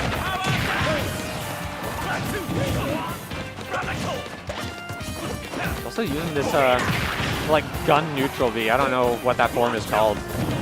But I feel like I don't really see it, but Charm got the combos off of it. Not the final hit, but getting the ladder with it at least. It's like a really committal thing to have to go for, guys. You have to like transform into that form and everything. Wonder Wing isn't going to kill, but Charm's going up far for an edge guard. Not finding it. The down tilt's not finding it, but up tilt power geyser is going to do it. Up tilt. All right. We are 2 stocks apiece here. Haven't seen anything too crazy yet, besides Charms with these with the neutral Bs that they were going for. No SDI looking like it's to be found. I feel like I'm not really seeing much. Because it looked like they were pretty solidly in that power dunk right there.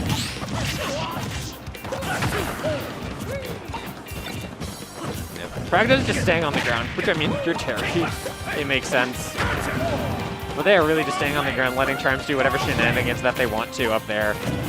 Fragdo's like, alright, well, you have to land eventually. You only got so many resources.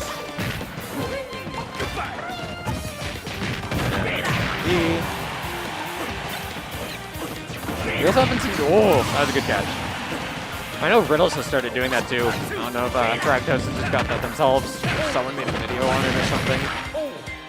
I see Riddle's been doing it a lot off those platforms like that too. But we haven't seen many Wonder Wings from Charms, which I mean is fair. It's not a great approach option. It can be easily punished.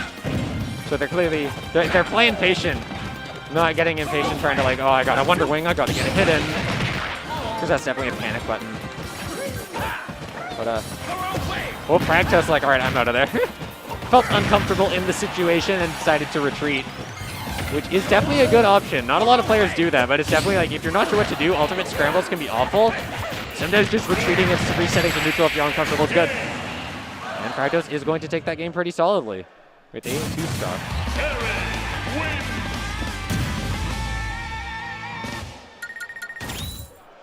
Yeah. Trying to think of what Charm's gonna be changing up here.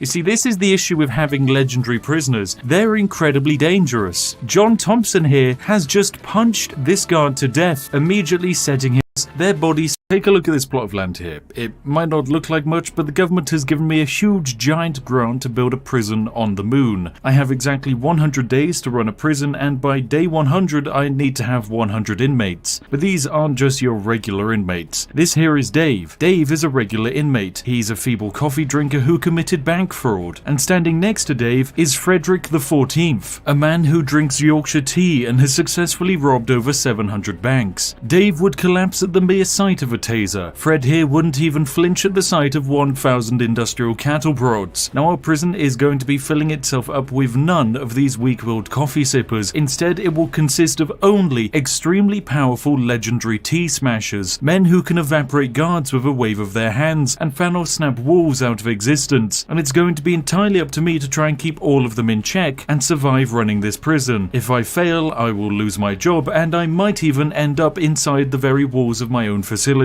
So ladies and gentlemen, make sure you're sat back, relaxed and ready for the ultimate prison architect video, as we're about to use all of our best exploits and strategies to survive these 100 days. Right, now welcome to the surface of the moon. Now in terms of what we actually need to build to get started, we're going to need a couple of offices so that we can get our lovely warden set up, but then beyond that we don't actually really need much else. We're going to immediately make the very intelligent decision to cancel all inmates, because we don't want a whole bunch of prisoners arriving when we're not going to be ready ready for them. We start the game with only $30,000, which, as you might guess, is not really enough to actually build a proper functioning prison. So that's why we're not going to be building a proper functioning prison. Instead, we here at Spiffco are going to be enjoying a $2,000 a day government grant, and we're going to be using it to set up a massive giant power plant. That's right, we're going to take two very important grants. The grant of eco-friendliness and green machine. Green machine is very simple. Place down a solar panel. Once the solar panel is installed, place down a wind turbine. What we're going to do is we're going to hook up this set of power utensils here to one single transformer. Now these various forms of power generation create electricity. Solar panels harness it from the sun, and considering we're on the moon, there's some decent sun, and wind turbines harness it from the wind. Now, certain people would say there isn't any wind on the moon. However, famously, the moon is actually just a nice film set located in California. Consequently, there is wind. Anyway, we have our transformer set up, so we're going to want to attach a couple of batteries to store the electricity, and most importantly, set ourselves up a power export meter. This bad boy is going to sell electricity. It costs $1,500 to make, but as soon as we actually build it, it's going to start making us lots of money. Right now, we're going to connect it to this lovely transformer here, and immediately you'll notice we're starting to sell our excess energy. And that's right, ladies and gentlemen. It might be day one and we're only 4 minutes into the game, but we've just made ourselves $200. Now that's quite nice, but it could be better. At the end of the day, we want to be making more money, so we're going to be building ourselves a couple of wind turbines up here. These wind turbines, once again, are going to be producing electricity for us, and in order to produce maximum electricity, we're going to build some solar wind hybrid turbines. These bad boys make electricity no matter what. If there's wind, great. If there's sun, fantastic. They're going to be making us lots of money. So there we have it. We have another power generation system set up here, and it's now about to make us $100. This is a decent start. It's not fantastic, but you can start seeing the money just rolling on in. There we go. We just made $992 from power exports. Now you might be wondering why we chose the Ecologist Warden here. Well, the Ecologist Warden is very important. They increase the power output of all green energy sources by over a third, and equally they also increase the cash flow that we get from selling our own electricity, which is absolutely important. Now this setup down here to the south with all of the solar panels is making us a lot more money than the setup to the north with the mix setup, so you know what we're going to do? We're going to naturally just buy ourselves a whole bunch more solar panels. They only cost $2,000, so we might as well just install a ton of them. Now we're going to need ourselves an accountant so that we can actually have proper financial reports. So on day 2 I've decided to spend $1,000 on a lovely accountant so that we can start seeing these green energy goals, which are going to hopefully be giving us large quantities of money. And there we go, by completing that green energy goal, our power export cap has actually increased, meaning we're no longer limited to just exporting $1,000 per day per little export box. This is incredible because it means we're going to start churning out electricity at an even greater rate. Now I'm sure many of you will be saying, hang on a second, this is meant to be a prison game, and you're right, it is. And with time we will build a prison, but for the moment we're going to focus on playing the game in a way the developers didn't intend it. We're going to be making money by selling electricity. Okay, so it's now day 18, I've let some time pass, about 7 hours to be specific, and we now have a whole bunch of money stored up, quite a bit of cash in fact, a full 79 grand, and we're making on average $7,000 a day just off of our energy generation. But this statistic can of course be improved, so that's exactly what we're going to do. We're going to be building a few more power plants. Although because we've now actually charged up so many batteries, we can make these power plants smaller, because we've completed the green energy goal of 9, meaning all of our power production is effectively doubled, which is insane. This is going to allow us to make huge quantities of money. Right, so I'm building 2 new power export centers. They consist of $20,000 worth of wind turbines, and then some expensive transformers and power exporters, but once it's all set up, we should be able to make some decent money. Now I've finally purchased enough wind turbines to complete green energy goal number 7 on day 18. This means the negative effects of weather have been halved and the positive effects doubled, meaning now that it's suddenly all sunny outside, these solar panels are going to start producing insane quantities of electricity. Look at that, $6,000, and you can just see the money start racking up from our electricity exports here. We're going to be making some incredible money today, ladies and gentlemen, my goodness. Now almost all 4 of our power plants are up to producing $10,000 in the day, which means we've created the perfect setup. All we need is 7 solar wind hybrids and 2 wind turbines in order to finish the day off with an incredible $10,000 across the board. Would you look at that, ladies and gentlemen? Yesterday we made 40 grand off of power exporting. Now that's how to make money. But of course there's an issue, because even though we're exporting, we lose money thanks to this horrific invention known as taxation. So we're going to get our accountant starting to research how to discover tax relief, as that's going to allow us to creatively divert certain tax monies away from the necessary so-called legal authorities. In the meantime, we'll just sell all of the logs that are lying around, and there you go, we've made a nice bit of cash off of all of that. The 25th day marks the quarter point of our journey, and we're still yet to get any prisoners inside of our facility. I'm setting myself the arbitrary deadline of day 50 to get all 100 prisoners into the facility, and in order to do that, we will quickly need to start building the facility to house all of these prisoners. Now, we've hit a rather interesting point in the game, because we're only allowed 128 sources of green energy. Now, this is interesting because we need to make a decision. Basically, we need to get rid of all of the solar panels and wind turbines and replace them with the more expensive alternative. The more expensive solar wind hybrid will allow us to produce more electricity faster. It will just cost us more, but it is sadly a necessary evil in order to produce all of the necessary electricity, so it's time for us to get rid of all of the old wind turbines. Well, the great dismantling has taken place, and we're still making around about $100,000 a day off of power exporting, which is a fantastic sign, because now we're going to be able to focus entirely on having an incredible setup of just the most powerful exporting setups that we can manage. But over the next few days, we're going to be expanding our lovely power plant setup so that we can consistently make several $100s per day. Once we've that sorted, we might actually start looking into running a prison. On day 30, we actually reached the limit of our power plant setup. We can't actually place any more wind turbines, but because we can make around about $150,000 a day just from our power exporting alone, we can afford to build ourselves a luxurious prison to pacify our inmates, as we have quite a nice steady stream of revenue. We have also researched the offshore tax haven, so we're now paying about the same amount of tax as Starbucks, also known as just about nothing. And following that, we're going to now start construction of our mega prison as soon as we purchase a nice new plot of land to build it on. This is when the chaos is going to start beginning. And you know what else we can exploit, ladies and gentlemen? We can use the power of able to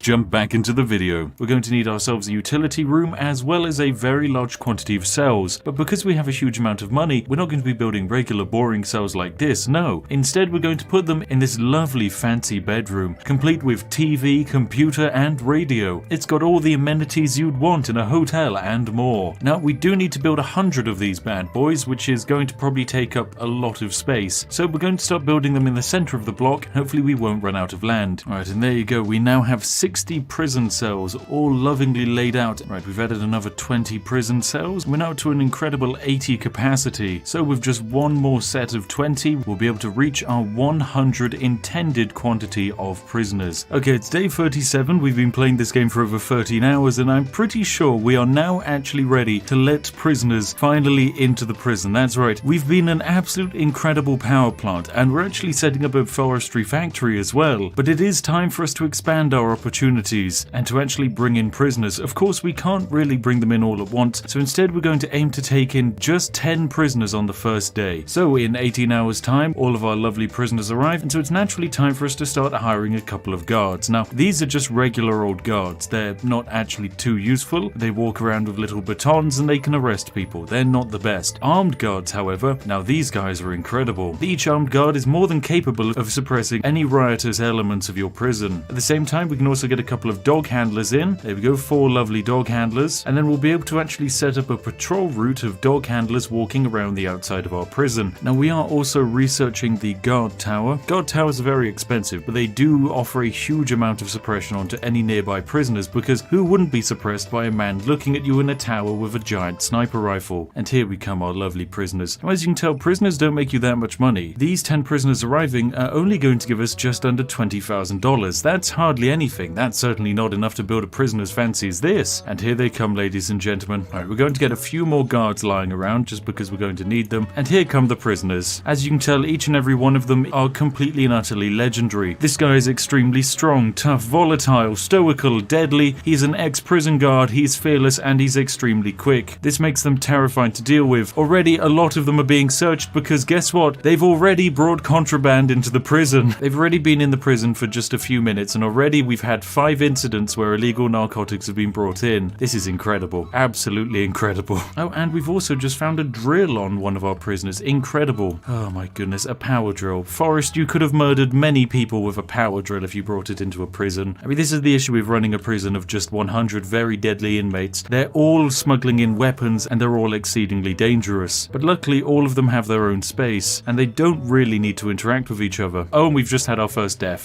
You see, this is the issue with having legendary prisoners. They're incredibly dangerous. John Thompson here has just punched this guard to death, immediately setting him on fire. Because I forgot that I have the system enabled so that as soon as someone dies, their body spontaneously bursts into flames. So that means we need to summon a fire engine crew immediately. And what is he going to do? Well, he's going to start punching this guard here. And there is a very real chance he would win this if it wasn't for the fact that I've just bought some more guards to help. Oh my goodness. These legendary prisoners, they are absolutely terrifying. Alright, there we go. The fire's been put out. Lovely stuff. We can now send the firemen home. Well, we're going to have to start building ourselves a morgue. Suppose it was always eventually going to be needed. Oh my goodness, we just found a pair of secretaires on a man. That we only have 10 prisoners and yet they are spawning contraband out of thin air. The amount of deadly weapons these people have is terrifying. I just think we need to suppress them even more. I can't see a way for us to actually manage this if we don't just suppress them harder. Right, we're going to get ourselves a few more armed guards just for suppression's sake, as well as a few more regular guards. Luckily we have the budget to do all of this because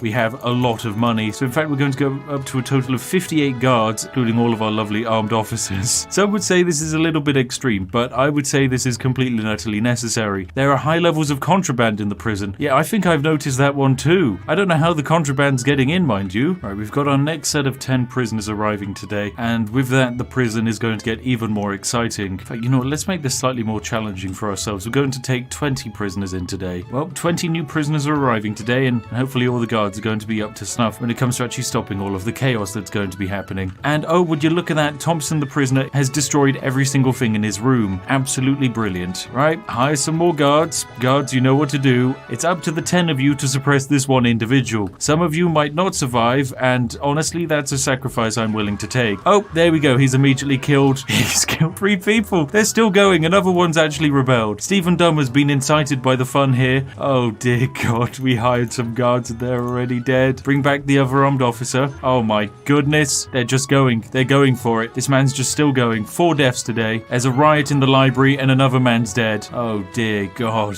Well, we're going to have to call ourselves the fire brigade because there's no water in the library to put that one out. So it's fire engine time. We haven't even received our new intake of prisoners yet, and still the chaos is happening. The entire library is on fire. I think there is a prisoner inside the library that is currently on fire. He just walked out completely unscathed, but luckily he has surrendered to the giant scary sniper tower. Speaking of which, I think this might be the only way that we stop these prisoners from rebelling. I genuinely think we just need more guard towers everywhere. Well, the library's a bit damaged. Oh dear, oh dear, oh dear. Luckily for us, we can just quickly rebuild the common room a bit, fix up the library just a little bit, and there we go. It'll be right as rain in no time. Oh dear God. Right, you know, I think we're going to need ourselves actually more guards. So I'm going to bring up the guard count to 60. Currently, we have almost 60 guards in the prison and 10 prisoners, and we've already lost 7 guards. This is actual hell. Now, we're also going to do a shakedown. This means every single thing in the prison is going to be searched. So hopefully we're going to be able to take every single bit of contraband out of supply, because guess what? We're finding a lot of contraband. Oh, great. We've had another death today. Oh, great. They're just rebelling again. Oh my goodness. We're up to 12 deaths today. 12 deaths. 10 prisoners, and they've killed 12 people. Right, well, that's one of the cells completely and utterly permanently ruined. Actually, no, that's a whole bunch of them. I hate these prisoners. I absolutely hate these prisoners. These prisoners are the worst thing in the universe. Everything was much simpler when all we had to worry about was producing electricity. These prisoners are ruining everything that I've built for them. I've given them everything, and yet still they complain that they're not receiving enough safety. Well, it's day 40 and our prison's in a unique situation. We actually have a couple of prisoners who have died now. We've had a total of 6 deaths/escapes in our prison,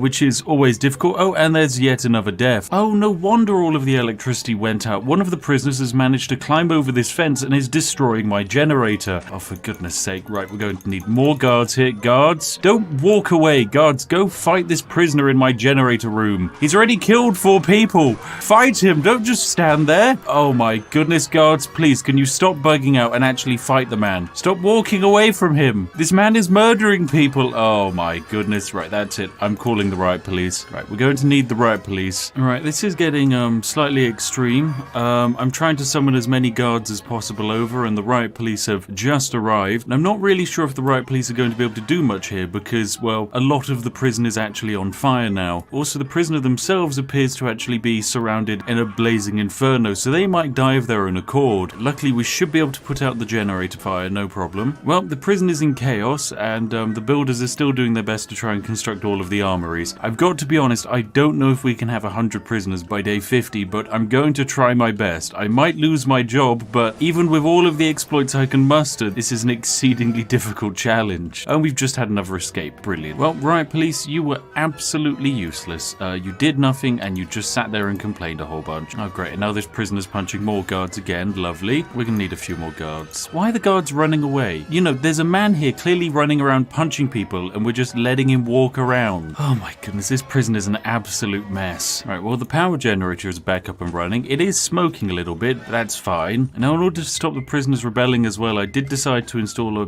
giant barbed wire fence along our lovely white picket fence just to stop prisoners trying to vault over it. Oh, and there's another death. What has happened over here? Jesus Christ, why is the canteen on fire? Oh my god. This one's looking a little bit less good, I've got to be honest. Oh dear god, there's more deaths. I think we lost a prisoner. Incoming call from the CEO. Yesterday was a very dark chapter in the history of this prison. Far too many people lost their lives here. Make sure nobody else dies today or you'll face prosecution for criminal negligence. Oh my god, I'm only allowed 5 deaths.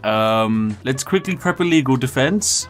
We're going to need one. I'm sorry, I've got 24 hours to stop 5 deaths from happening. At this point, I should just pull all of the staff out of the prison. Oh my god. And there's another death. This prisoner here just murdered a guard. Oh, and the CEO's calling. There we go. It looks like your lawyer has filed some paperwork that is protecting you from the consequences of this mess. I guess that means I can't fire you this time. Yay! That's fantastic. Oh wait, that only works once? Oh dear, oh dear. Well, this is an issue. We just used our one get out of jail free card to buy our way out of prosecution for having a whole bunch of prisoners die. Oh great, we've got 2 more deaths apparently. Yep, this prisoner is rioting and he's just murdered 2 people. Right, fireman, you know what to do. Go put out that blazing inferno. Why on earth did I set it so that when people die they explode into flames? Oh great, he's just killed 3 guards. 3 guards. And we send more. He's killed a dog. He just killed a dog. The prisoner murdered a dog with a pair of scissors. Oh, and there's another death. Okay, apparently this man's trying to escape over the barbed wire. Oh my goodness. This is just going horribly. Absolutely horribly. Who knew running a prison of just legendary super prisoners would be this difficult? I thought it would be a walk in the park. I really did. Oh, and just as that murder winds down, another one's happened. Right, we can now hire up to 40 armed guards, so naturally we're going up to 40 armed guards. We have 1 million in the bank, so it is surprisingly affordable for us. You know, it is probably time for us to start intaking more prisoners if by day 50 we need to have the full quantity of prisoners. So, you know what we're going to do in intake? We're going to fill to capacity. Oh dear god, this is going to be a mess. We're going to take in everyone. You know what, seeing as we're here, I think we're going to actually need even more armories. So I'm just going to quickly build a few additional armories,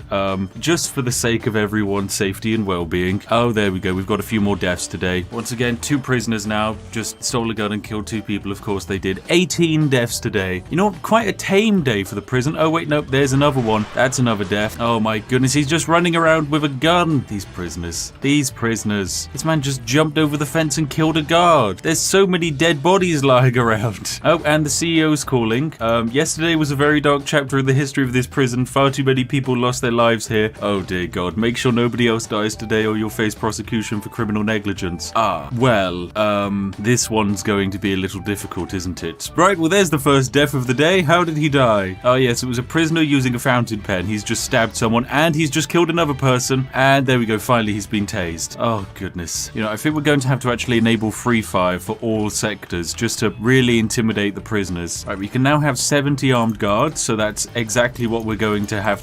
We need 70 armed guards. We're going to have more armed guards than we have regular guards at this point. Right, we have 19 hours to survive, what is effectively the chance of a lot of people dying. So, and honestly, I'm wondering if we just put all the prisoners in their cells and then just lock it. But then again, I don't think any prisoners are actually in their cells. I think almost all of these prisoners are in solitary confinement currently. Unsurprisingly, there aren't many well-behaved prisoners. Oh, and there we go. That's another death today. They just murdered someone in the solitary confinement. On the plus side, we're making lots of nice money by exporting all of these logs. You know, that's nice. That's really nice. That's great. Probably not going to save us. And why is the entirety of solitary on fire? Oh my goodness. Well, that's just a little bit more damage for another day to worry about. Oh, and we've had an escape today. Honestly, an escape's okay. An escape isn't a death. I'll take escapes over mass murderings. We're down to just 19 prisoners, which is good. That's lowering the amount of deaths that are happening each day. And that's it. We failed. We failed, ladies and gentlemen. We managed to day 40, and now the CEO is calling us. Don't say we didn't warn you. You've been found guilty of criminal negligence because of recent events here. You will now spend the next 10 years in prison as punishment for your crime. Your own prison. Good luck. Wow, I'm now in my own prison. I just got shot and immediately arrested. Great. This is fantastic. It's my own prison. It's literal hell, and I know that there are hundreds of more angry prisoners arriving tomorrow who might just choose to murder me. Oh dear God. I had 100 days to survive this. 100 days. And I failed massively. It was a prison where the guards outnumbered the prisoners about 6 to 1. We had 70 armed guards looking over just 20 prisoners. And yet we still managed to fail catastrophically. I will say it didn't help that all of the prisoners were legendary, and also every time someone died their bodies burst into flames, but my goodness, this is one very difficult, fun and tricky challenge. Right, I've skipped my punishment and it's now apparently yard time, but instead of going to the yard, I'm going to go wander on over to the shower block over here because I don't think anyone's in here, and I think I should be able to actually do a bit of damage to the shower heads. This will be a nice way to gain reputation so that I can try and escape from prison. There we go. Let me just do some damage. There we go, and surrender. There we go. I gained some reputation and I can now skip my punishment. Perfect. And now what I'll do is I'll immediately run back over to the shower and do the exact same thing. Right, so let's just start damaging these shower heads. Good stuff.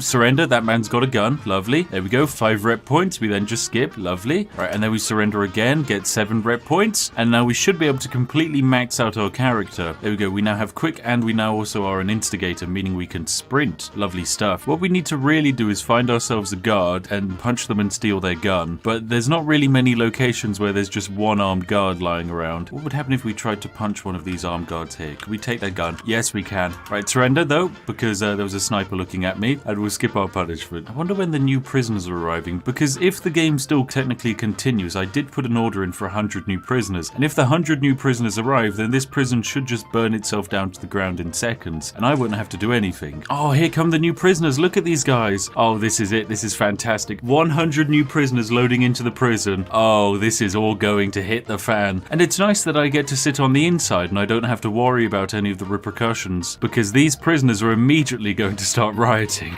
As soon as they spend a couple of days here and realize just how unsafe it is. Oh my goodness, I can just hear the clanging, which, yep, look at this. These prisoners are getting ready to riot. Anything could set them off, honestly. And you know what? I think we could be that thing. If we punch this guard and steal their weapon and sit inside, we've started a fire here. That should mess up the pathfinding of these guards. We can punch this guard a bit. Oh, an incoming call from the chief. What's going on here? The leader of one of the gangs in prison is currently being punished. It's your choice. Wait, I'm not the warden anymore. I shouldn't be getting these events. Oh my goodness, right. We're just murdering these people apparently. Oh my goodness. We're inciting a rebellion whilst also trying to run away from all of the many sniper towers. There we go. We can punch that man. No problem. Luckily, all of this fire does really break up the pathfinding of these guards. Oh my goodness, right. We're going to have to surrender there because we just had a shotgun and a sniper pointed at us. There we go. Fantastic. We'll be able to skip our punishments. No problem. And I can already hear the rioting elements. Oh my goodness. Just look at the amount of shots being fired right now. Right, let's see if we can grab ourselves a gun. Oh, I'm unconscious. Brilliant. Oh my goodness. The amount of dead bodies. So many dead bodies. Oh, look at that. This man's stolen a drill. He's stolen a drill and he's just running. Is he making a run for it? Looks like he's making a run for it. I'm gonna make a run for it. I'm going. Oh, I've been shot. Oh my goodness. Well, that's the end, ladies and gentlemen. That was trying to survive a prison for 100 days.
And both of them, everyone's just been killing it this weekend. Oh, and this is a new Maple skin. This actually isn't even out yet, but before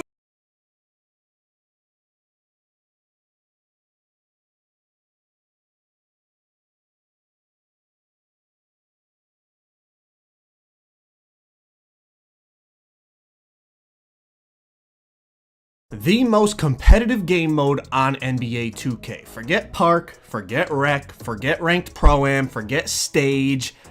Comp Pro-Am leagues are by far the most competitive game mode on NBA 2K. To compete in these leagues, it requires skill, IQ, and teamwork. Now, it's very simple. You register online, you pay to enter these leagues. You have to pay an entry fee to get into these leagues, but the winning team comes home with thousands and thousands of dollars. Some leagues are like $3 to $5 grand. Some leagues get up there to 10, 20 grand, depending on the league or the tournament that you enter into. Now, the league I'll be taking you through in this series is called the Hoff League. I did a series on this league back in NBA 2K20. You guys absolutely loved it. So I'm very excited to be bringing it back for NBA 2K22. Now, a few things. If anyone wants my build, I will leave the link in the description. I finally found a team, like I talked about in my last video, to play with. Shout out to my boy Sid for picking me up. Now, Sid streams all of our games over on Twitch, so if you want to watch us live, I'll leave the link in the description. Or, of course, you could just follow the series on this YouTube channel by hitting the subscribe button, because I'll be covering not only the regular season, but all the tournaments, the playoffs, everything that we end up entering into. But without further ado, let's get right into the video. Make sure y'all drop a like if you want this series to continue, and I think you guys are going to really enjoy this. First game of the league, we come up across a very, very familiar opponent that I think a lot of you guys know. Hopefully y'all enjoy. Let's get right into it. Game number 1 of the regular season. As you can see, we got Sid at the 1, Sands at the 2. I'm at the 3 playing Lock. Philly's at the 4, and Lag is at the 5. We come up across our boy Laker fan in game 1 of the regular season. He's got his normal squad of Laker, Tonic, Kitchen, Shots, and they picked up Nut playing Lock. So game 1 of the regular season, of course, we want to get off to a good start. Shots is going to hit Kitchen at the hash, and that takes me away from the ball. And as a Lock, this could get frustrating. They go pick and roll, Kitchen turns the corner, gets to the basket, and gets the lay-in. Down on the other end, Sid is going to go pick and roll with Lag, find Lag, Laker fan gets the deflection, Nut picks the ball up. In transition, I get a pluck from behind. Chaotic sequence, but I'm going to dribble in, be patient, find Sand on the other hash.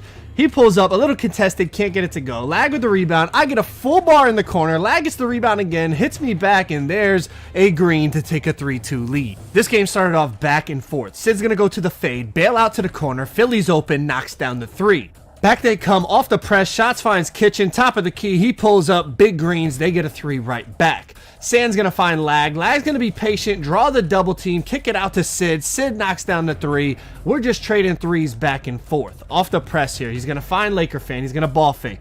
Nut on the cut. He's going to be patient. Sid ends up getting the strip. He's going to throw it to Sand. Sand's going to find me, and we get the transition dunk. Now, they're going to go back to the same play of exploiting the small point guard. Nut on the backdoor cut. This time he goes up right away, and he gets the easy 2. 15 all here in the first quarter. Sid's going to come off the screen, hit Lag on the pop. That's a 7-3 center shooting top of the key. Now, this first quarter, I haven't really gotten a chance to guard the ball. They kept giving the ball to Kitchen, and I just had to guard the hash when Shots went to go spot up. But here we go. He's finally trying to go at me in the PNR. Everything's looking pretty boxed. Philly does a good job. He just doesn't go for the steal on the passing lane, and Laker fan ends up getting a last-second bucket. So not only will I be covering our action through the leagues and tournaments and playoffs of these leagues, but also I'm going to be stopping the play sometimes and breaking down basic defensive team concepts that all good competitive pro-am teams run. So in this situation, we're going to run a thing that most teams call triangle, which is where the power forward's going to stunt at the ball handler until I can recover, and then he's going to sprint to the corner. Meanwhile, while their center rolls to the paint, our center, who's in the strong side corner, is going to run into the paint to pick up the roller. So it's a different rotation, it's a different look, and it's a good way to get our center on their center once he catches the ball in the paint.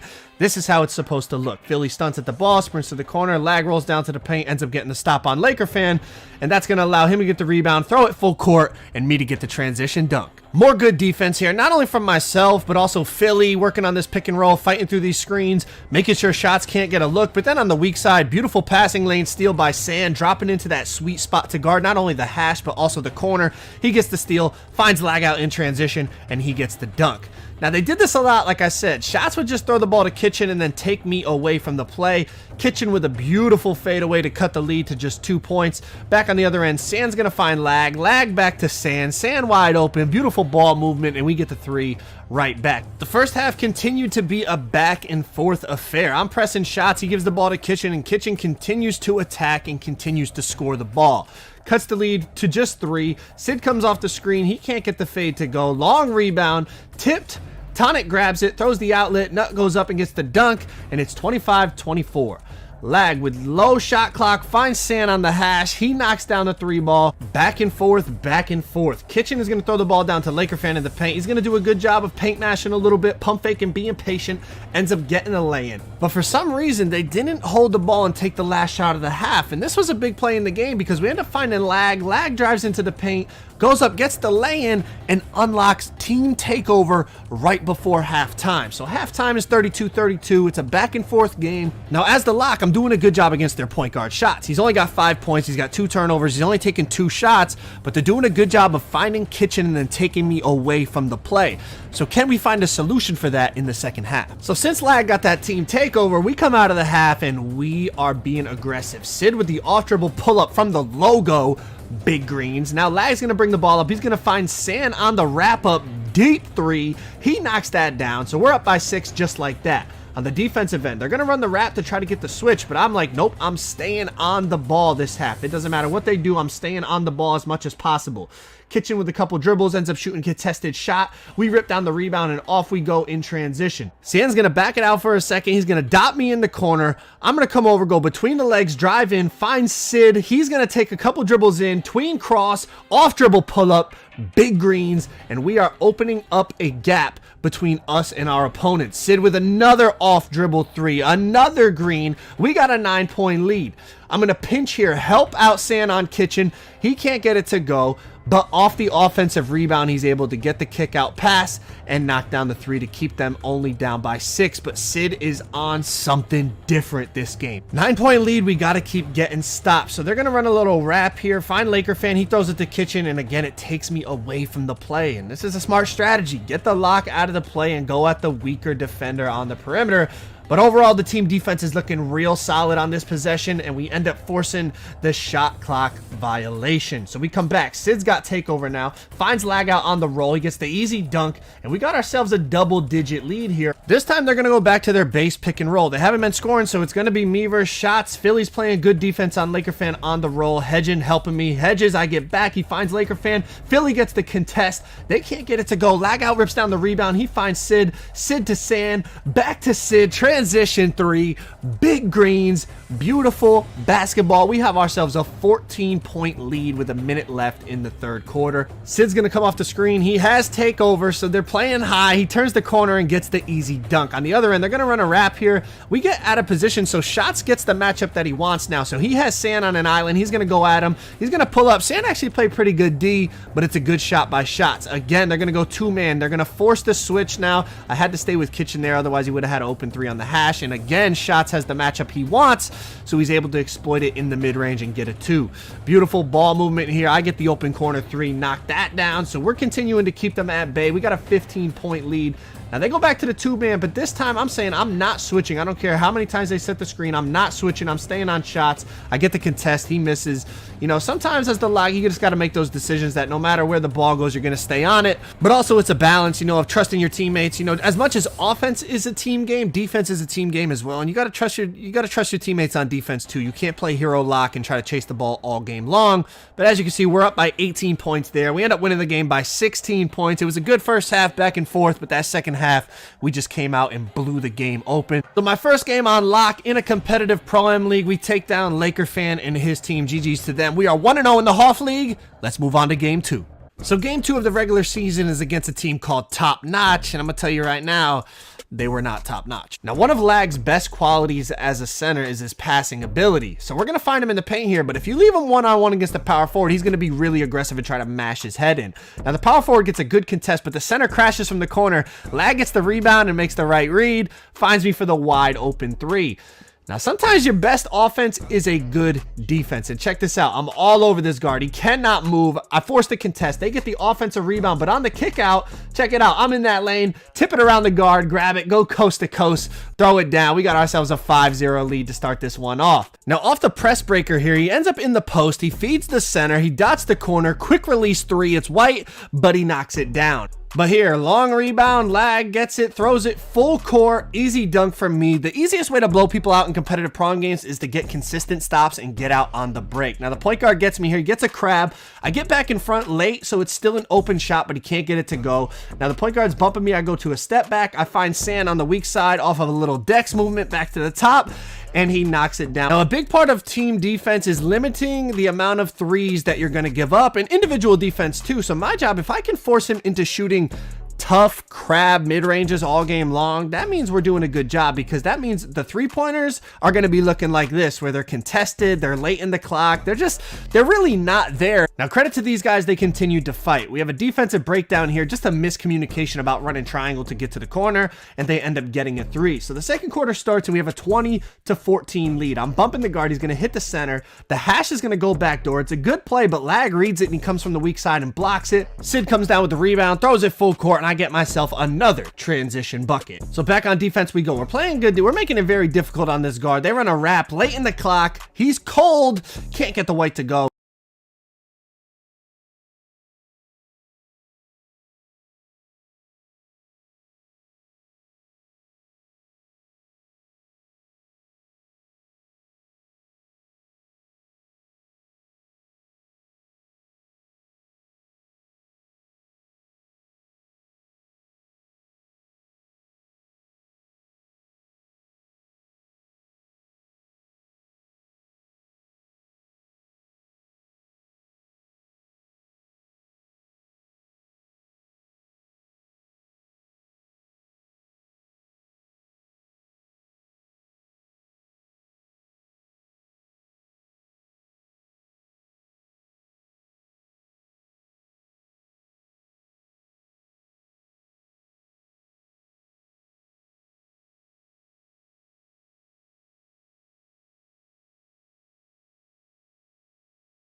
Lag rips down the rebound, throws it up, and they have to foul to stop the break. So we got an 8-point lead. Inbound to Sid. Sid's going to just turn the corner, drive in. Sand on the wrap up to the top of the key. He knocks it down. We got a 10-point lead. Now the point guard ends up getting the switch that he wants. Sand gets on him. He gets a little shake, a little blinder shot from behind, knocks down the three ball, but we come right back. Sid is going to stop, tween, cross, drive in, get the dunk, and we're up 11. Point guard's going to come back. Philly jumps, gets the block. Sand rips down the rebound, throws it up to Philly. He gets the dunk. We got a 13-point lead here in the second quarter. We're off to a beautiful start. Sid on the ISO, gets the stun. Pull up contested big greens. We're up 34-17, man. But we're far from finished. Sand comes off the screen. He finds Lag. Lag makes the right read. That's just a great pass. Sid is wide open. He knocks it down. And as you can see, we got an 18-point lead at the half. We come out second half, and we're not letting that slip. Here we go. Beautiful team defense yet again. I'm forcing him towards Lag. He's trying to ISO now, and I'm bumping him. He's struggling even to just move. He's got to give the ball up. We hyper switch. He gets a flick up and gets it to go. But we're still up 15. Backdoor cut by me. I'm going to run out. I'm gonna go step back, blow past him, and it's like a poster layup. I don't know, it's weird, but I ended up making the free throw for the 3-point play. It's like a, you know what I mean? It's like I posted him, but I didn't dunk it. I laid it up. I don't know, it's weird. And one, whatever. This guy ends up getting the crab, but I get the block from behind. That's something about this build that I love with the is the greatest enemy. This guy ends up getting the crab, but I get the block from behind. That's something about this build that I love with the 7'4" wingspan. Transition, find the corner man, big greens, defense leading to offense yet again. We get another stop, lag with the rebound, throws it down, skip pass to the corner, big greens. It's just a flood at this point. So we'll wrap this one up right there. 70 greens. It's just a flood at this point. So we'll wrap this one up right there. 76 to 44. Only our second game playing lock in this competitive Pro Am League, and nobody scored over 15 points on us. That game, we had 21 points as the lock. If your lock is outscoring the other team's point guard, that means you're doing something right. Let's move on to game 3, where we actually hit some adversity. So after starting off 2-0, we come up against a team called No Heart, and this game was an instant classic. They start off the first possession and catch us sleeping with a little like 2-man / wrap, I guess you want to call it. I don't even know, but we were sleeping. It was terrible defense. They get a wide open 3.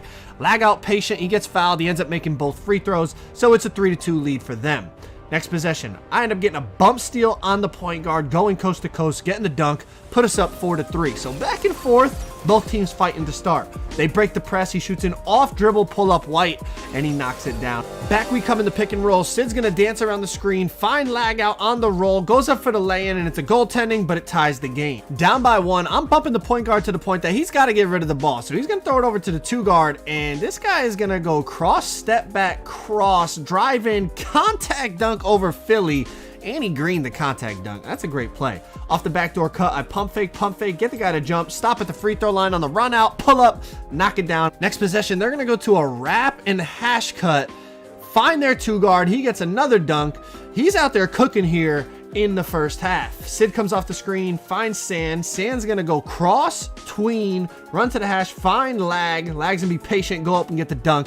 We are down by 1. Off the crossover, a beautiful fadeaway 3 from the point guard, and he ends up getting his first bucket of the game. Sid's gonna come and get the 3 right back. He's gonna hit Lag, pass back play, blinders 3-pointer, beautiful shot. Next, I'm gonna find a crease in the defense here, wrap up, cut between the 2 defenders, get the easy dunk, but here's where they start to take momentum. Step back, run to the wing, big fade, it's White, but he gets it to go.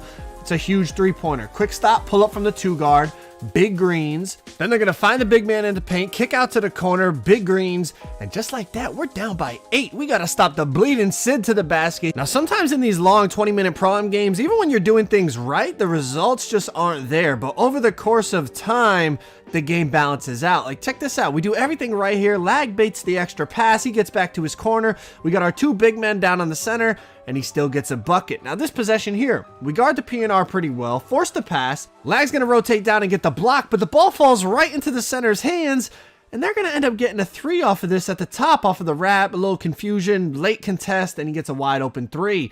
Just like that, we're down by 15 points in the first half. But y'all know us. We're not going down without a fight. Sid comes off the screen.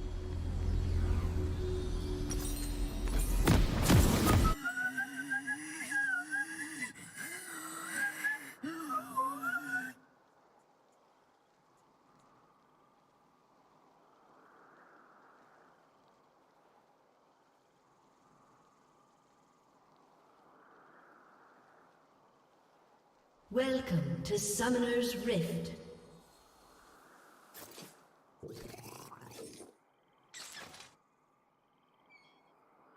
"30 seconds until minions spawn."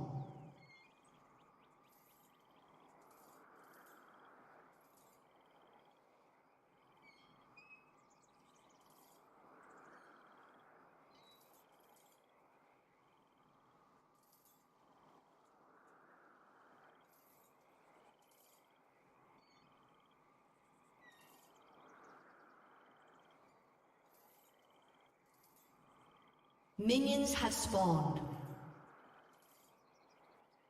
I'm coming to help. Where are you? I can't see you. I can't see you.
First blood.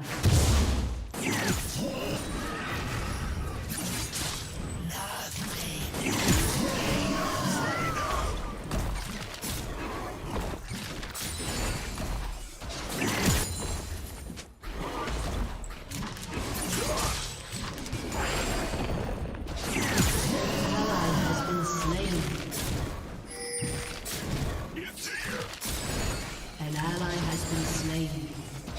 An enemy has been slain.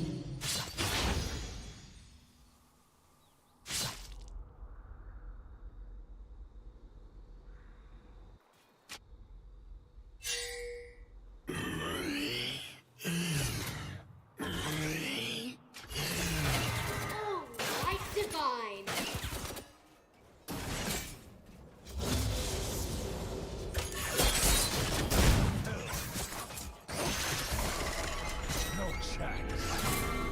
Mr. Fiddlesticks, now what's right and proper meaning of yourself doing this bag of devils?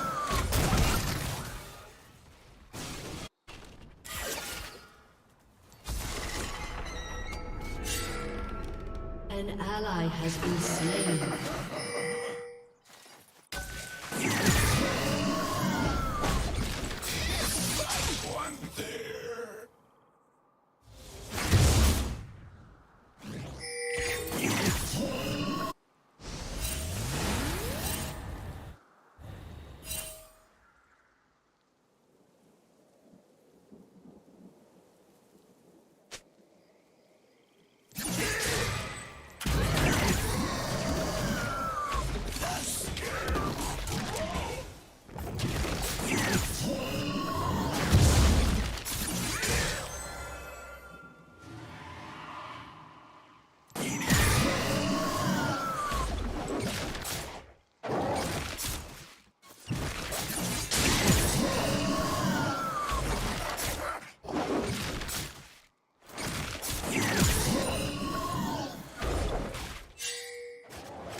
To our end.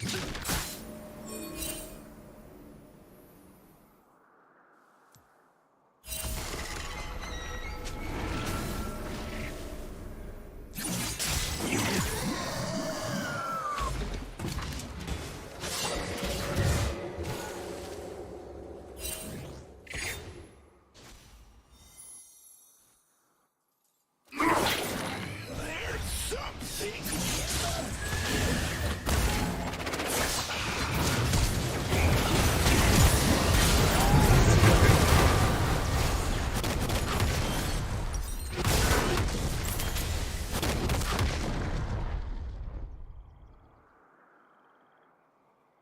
An enemy has been slain. Reap and sow. Reap and sow.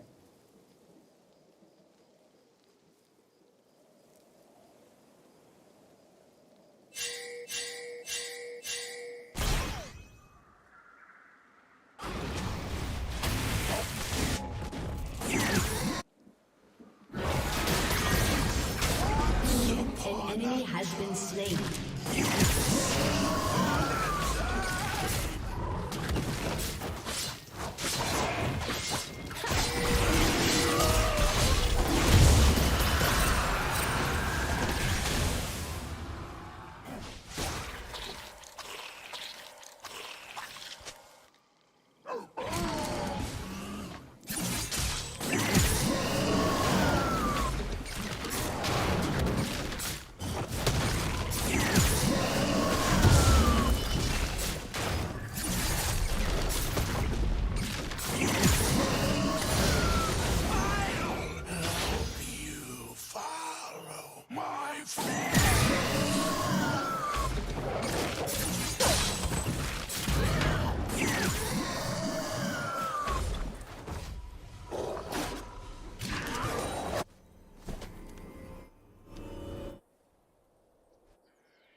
An enemy has been slain.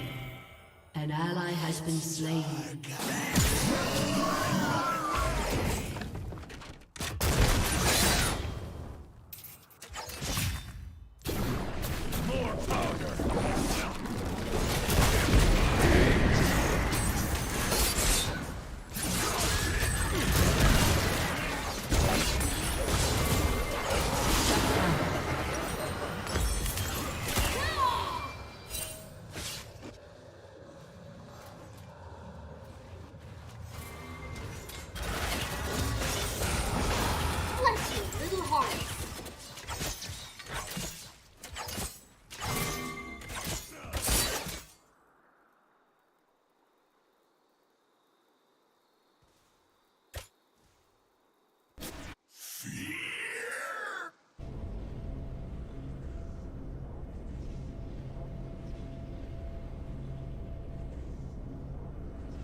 Turret plating will soon fall. Your team has destroyed a turret.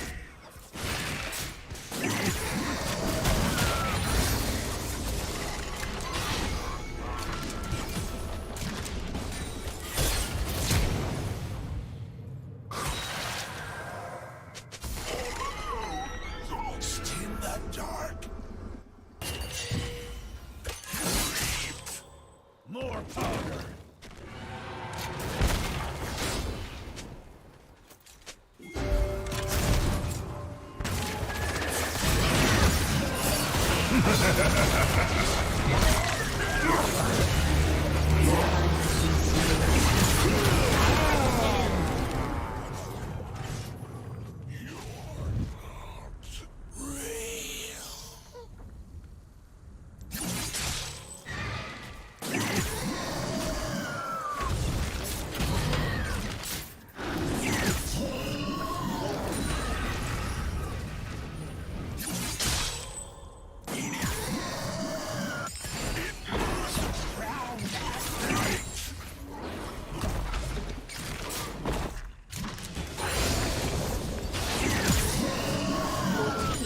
Destroyed a turret.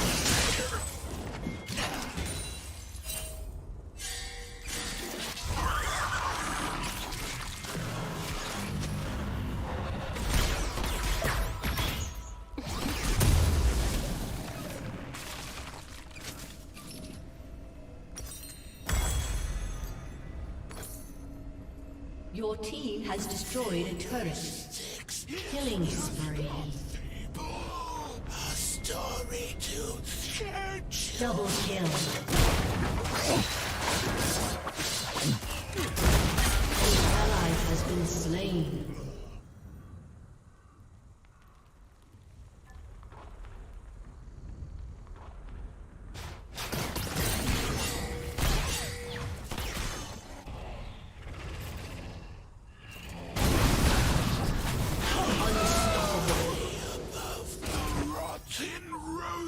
Cloth and metal teeth and growth.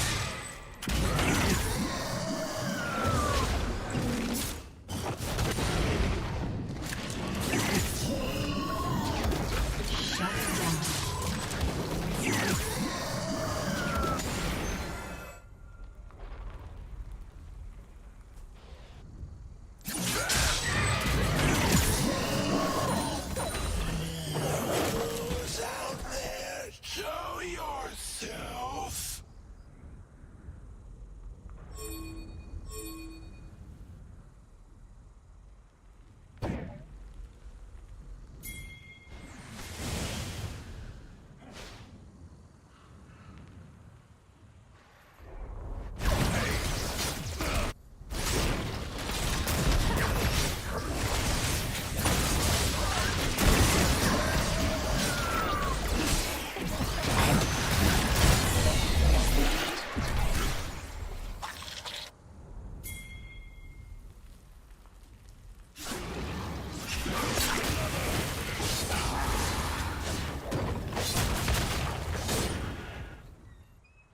See, it's just a scarecrow.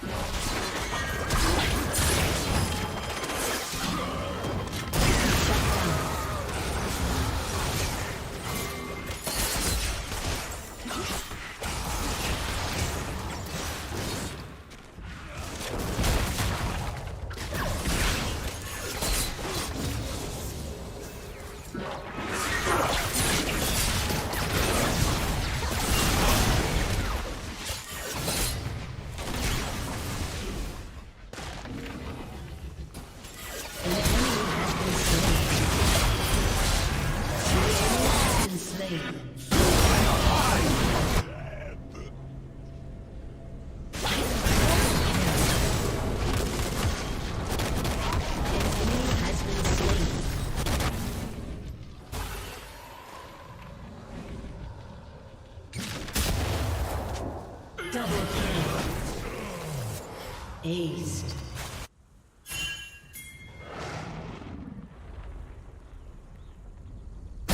Pays. That's better.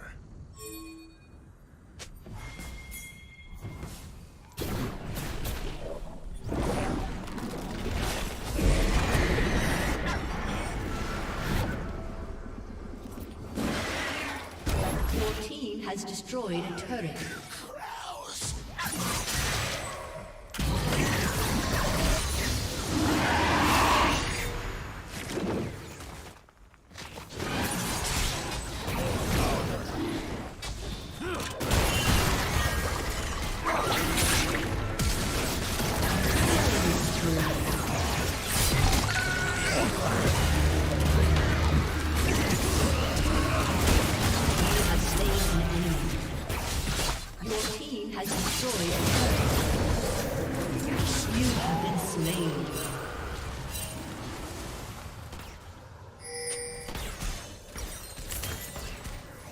Rampage. An ally has been slain.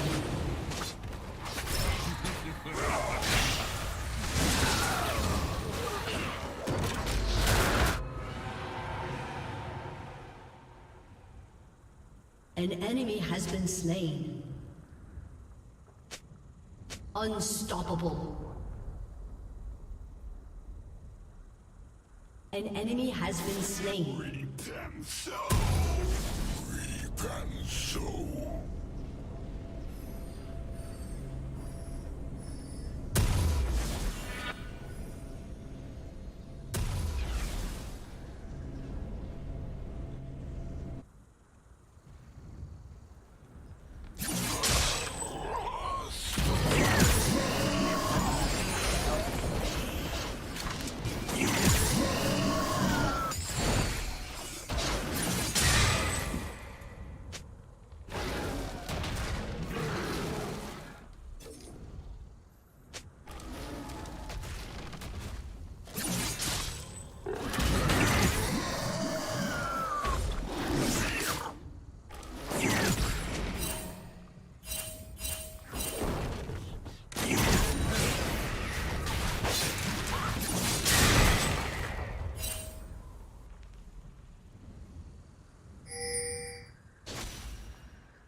Your team has destroyed a turret.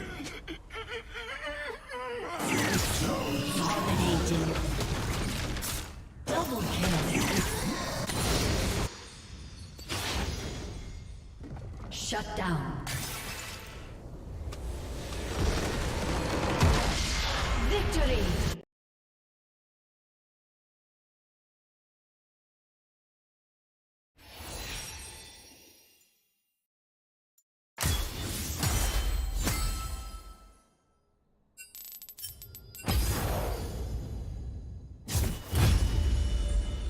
Gets an open look kick, gets go. Lag with the rebound and gets the easy putback, cuts it to 13. Now we got to play defense. Off the wrap, Sand gets a contest. He can't knock it down. Lag with the rebound, and this is big because Lag off that rebound is going to bring it up, and he has team takeover now. He pops it, gives it to Sand. Sand's going to hit Lag back, Lag to the corner, Philly for 3, and just like that, we cut it to 10. We have some life. Now we got to continue to get stops. The point guard thinks he has an open fade. I get there on the contest, so he's got to bail out. Lag out and Philly end up getting a contest down in the paint, so they got a foul to stop the break, but they're in the penalty, so Sid knocks down the first, Sid knocks down the second, and it's an 8-point game. Off the backdoor cut, they stop the bleeding and push it back to 10, but Sid's going to pull up from deep and knock down a 3. They're going to respond with a dot to the corner and a 3 of their own, and then to end the half, Sid's going to come off and shoot a deep fadeaway to knock it down. And we trail by 7 points. All things considered, it could have been much, much worse. So the second half starts and we continue to fight. They're playing high on Sid because he's got takeover. You know, we still got that team take. He ends up getting the tough lay-in to cut it to a 5-point game. Off the decks, he can't knock it down. The ball tips around in the paint. They get the rebound. He misses the lay-in, gets the rebound again. Corner 3, knocks it down. They got an 8-point lead. But here we come. Sid, catch and shoot from the logo. He knocks that down, back to 5 on the press here. Right, I'm bumping the guard. I'm making it difficult. Just to get it over mid-court, I'm making it difficult. He's got to watch out for that 8-second violation, and we force the turnover to keep the momentum with us. Now we got to capitalize. Philly on a backdoor cut. gets the dunk. It's a 3-point game. They got to take a timeout because we are on a run. Now, as I said, team chemistry is super important in Pro-Am. Sid's going to call a hash cut Dex back to the top from Sand. Now, watch these two defenders here, the hash defender and the corner defender. What they're going to try to do is have the hash pick up the corner and the corner defender pick up the cutter. But watch what happens. They get caught in between because we don't actually cut. We dex back to the top of the key, which leads to all sorts of confusion, giving us a wide open 3. But as any good team would, they make a run. He gets a transition dunk. Now, off the turnover here, we should foul to stop the break, but we don't. We gamble. We go for the steal, end up giving up a 3. And just like that, we're down 2, and now we're back down 7. But back to the pick and roll. Sid, beautiful quick stop, top of the key, knocks it down. Now we got to continue to make plays. I go for the steal. I don't get it. He gets a good look at 3, but he can't get it to go. Philly, outlet to Sand. Sand to Lag. Lag to me. Big Green's in the corner. It's a 1-point game. I got to continue to be aggressive and make plays. They're going to run a cut out of the corner to try to fade. I get there. I tip the pass. He catches it while he's standing out of bounds. Huge play. Next possession, they end up getting a pick and roll. Easy dunk in the paint. Miscommunication, but we're making plays. We're being aggressive on defense. We've come all the way back. Philly from the corner knocks it down. It is a tie ball game. Down on the other end, he's going to get into the mid-range. Get the crab on me, but I block it from behind. The rebound falls in the center's hands, and they get a wide open 3 off of the kick out. Down on the other end, Sid pulls up. Can't get it to go. They rip down the rebound, and check this out. He's going to dot the corner. We play it pretty well, but since we jump, 1 dribble pull up, knocks it down as a 2-possession game. Sid's going to drive, find Lag out. Great patience here to draw the help. Finds Philly in the corner. He knocks down the 3. Sid on the attack. He drives in. They make him miss the dunk. The center gets the rebound, and on top of that, it gives him team takeover off of the missed dunk rebound. We foul on the break. Now they have team take. I get the contest on his pull-up, but they get the offensive rebound. Kick out to the guard. Finds the 2 guard. He pulls up. It's White, but he knocks it down. And man, just like that, we're back down 8 with 2 minutes left in the 4th quarter. Sid goes between the legs. Crossover. Big fade. Knocks it down. It's a 5-point game, but we got to find a way to get another stop. I'm guarding the guard pretty well, so he has to give it to the 2 guard. I switch off and pick him up. Big cross. He pulls up. It's a good look, but he can't knock it down. Philly with the rebound. Gets it to Sand. They foul Sand on the break.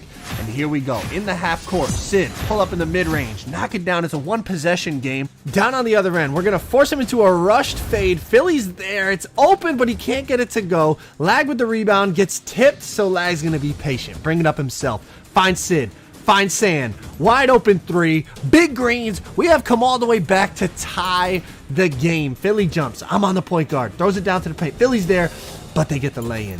68-66, they have the lead. Sand finds Lag. Lag's going to go up, take the dunk to tie the game. Under a minute remaining, mid-range pull-up. Can't get it to go. Philly rips down the board. Throws it to Sand. They can't foul because they are in the bonus. Finds Sid. Deep 3. Can't get it to go. Lag out with the rebound. They foul, but they're in the bonus. Lag makes both free throws. We got a 2-point lead. Back the other way, they're going to be smart. They're going to take advantage that we have our small point guard guarding the lock in the corner. Backdoor cut. Easy dunk. Tie game. We're going to hold for last shot. Now, most people expect the point guard to try to be the hero, so Sid said, let's use some off-ball action. Watch the weak side of the court. Sand's going to go corner, Dex back to the hash. It's not there. They end up stealing the pass to Lag out at the top of the key, so now they get the last shot. 1.3 seconds, but they got to go almost the length of the court. They're going to try to hit the point guard in the corner. I'm there. Lag's there. You can't even get a shot off, and here we go. Overtime. We're down 15 points. We've come all the way back. We win the tip in overtime. Can we get off to a good start? Sid's going to pull up with a fade from the hash for 3.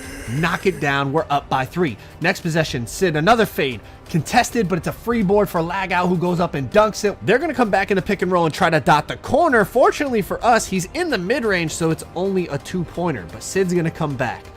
Tween cross, cross, pull up, knock down the 3. We're up 6 here in overtime. Corner 3 for them contested. Long rebound. Sand rips it down. Off in transition, finds me. I find Lag out. He dunks it. We got ourselves an 8-point lead after being down 15 points. Good defense here on the pick and roll. Force him into the mid-range. Philly gets the block. Lag out grabs it. Long pass to Sid. Pull up from 3. We lead by 11. And just like that, that is going to be ball game. Philly finds me in the corner, knock down the 3 just for good measure. Down 15, come all the way back, force overtime, and blow them out. Win the game by 14 points. Sid goes crazy for 37. We absolutely boxed up the point guard too. We're 3-0, moving on to game number 4. So after the tough comeback overtime victory in the last game, we were up against a team called New Wave, and we knew it wasn't going to be easy. As I mentioned, getting stops and getting out in transition is a huge factor in Comp Pro-Am, and that's exactly what they do here. Get a stop, 2 passes later, they're getting a wide open corner 3 and taking full advantage. But down on the other end, Lagout's going to start putting his fingerprints all over this one. Pump fake, mash his head in, get the easy lay-in to make it 3-2. Then Sid's gonna get a nice crab, but gets contested. Lag snatches down the rebound, gives Sid a second try, and he's not gonna miss that. Now their point guard's gonna come back down, and he's gonna do a great job of drawing me in here. I have to fight around the screen, and he ends up doing a big cross, little cross, and then getting me stuck behind him for the beautiful crab, and he ends up doing a big cross, little cross, and then getting me stuck behind him for the beautiful crab, and he greens it. But back the other way, Sid turns the corner, takes it inside for the easy dunk. Now off the press, the point guard's going to throw it to the center. Now right here, the center has to be very careful he doesn't get stripped. So he's going to pass fake, but he's in a bad spot. He throws a rushed pass. I'm all in the passing lane. I throw it to Sid. They're going to foul him to stop the break, and we have to inbound from the side. Now I'm going to wrap up and then cut in between the 2 defenders. I'm patient, find Lag from Limitless.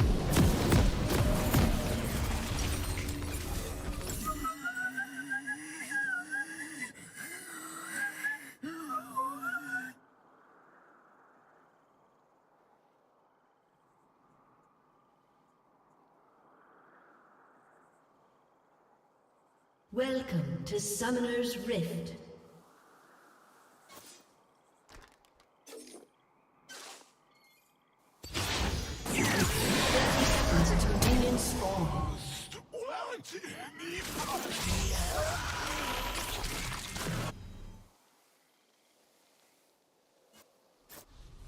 I portend an ill.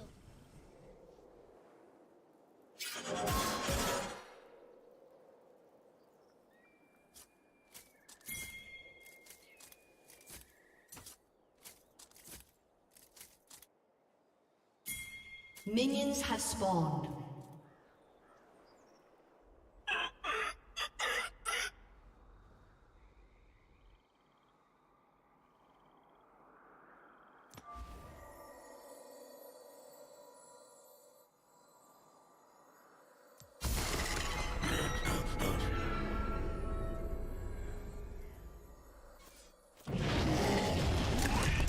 Get out!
been slain.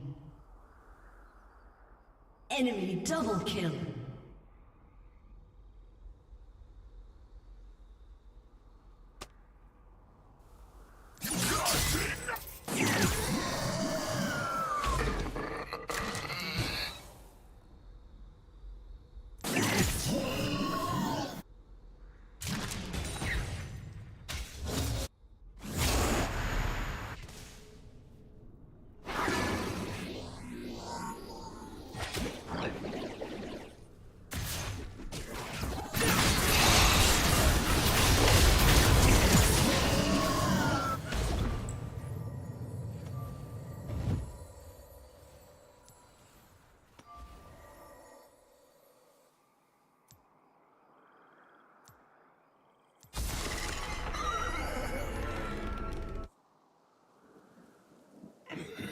There's something in the field.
Once upon a time.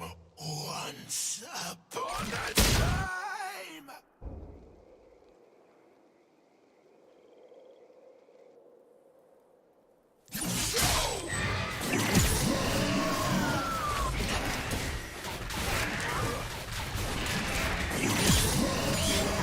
Has been slain.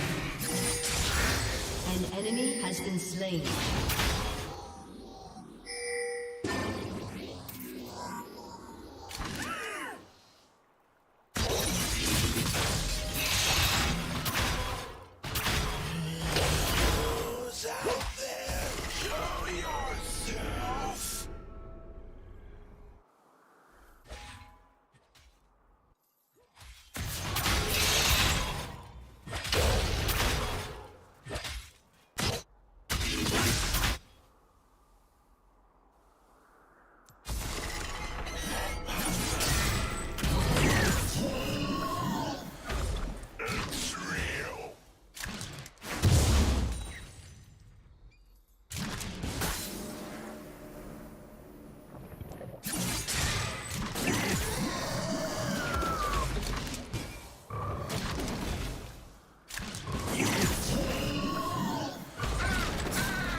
didn't expect. Reap and sow. Reap and sow.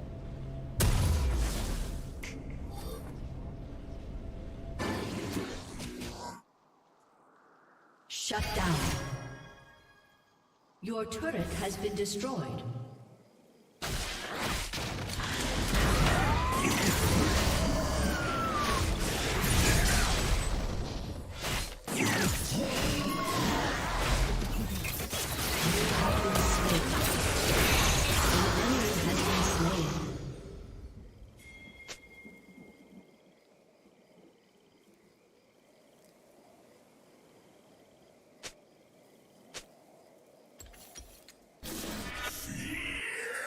Shut down. An enemy has been slain.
Your turret has been destroyed.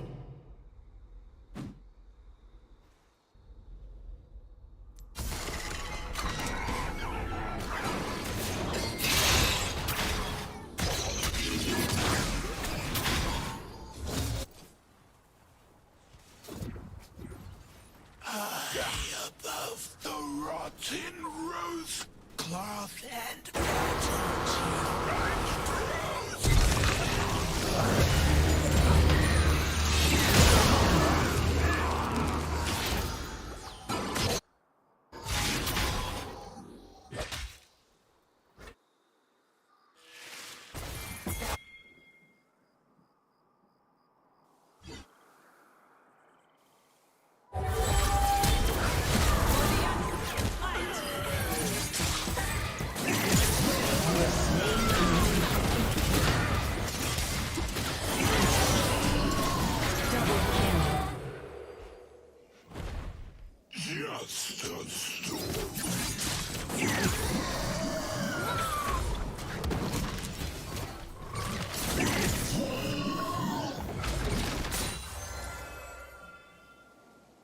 An ally has been slain.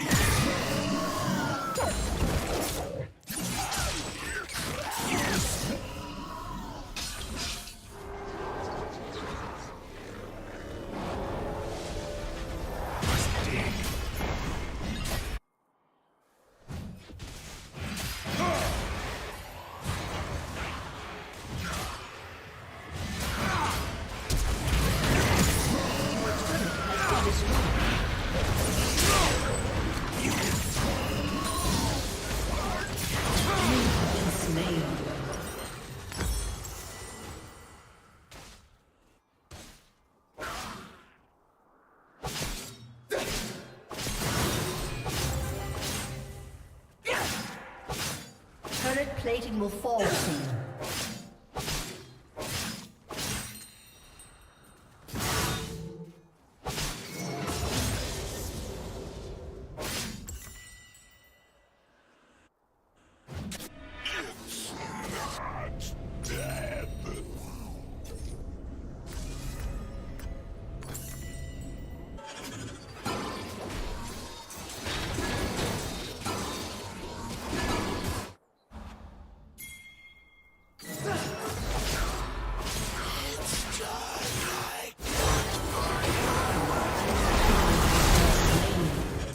Enemy double kill.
Your turret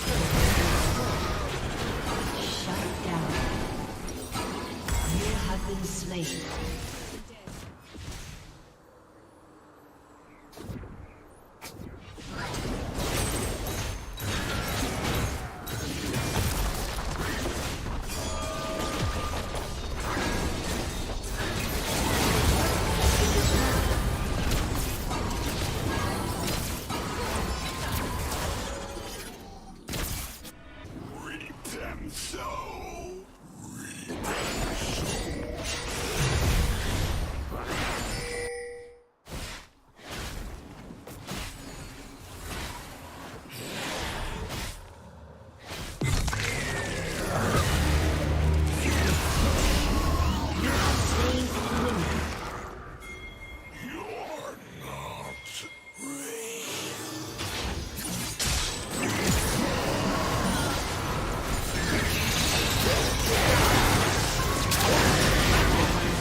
Has been slain.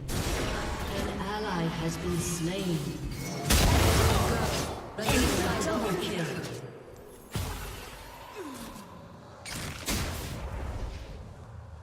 Come closer, closer.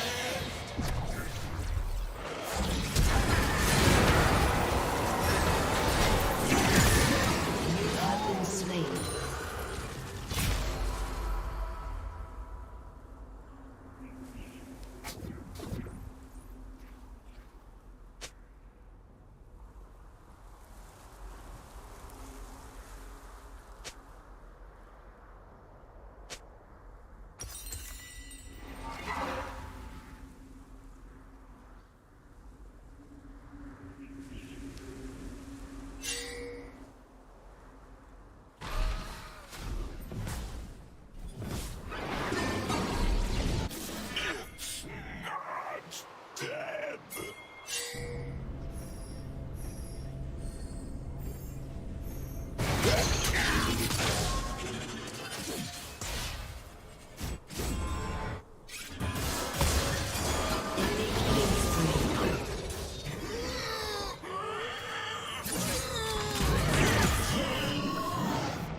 Your team has destroyed a turret. Through the field, down the lane, voices never heard again.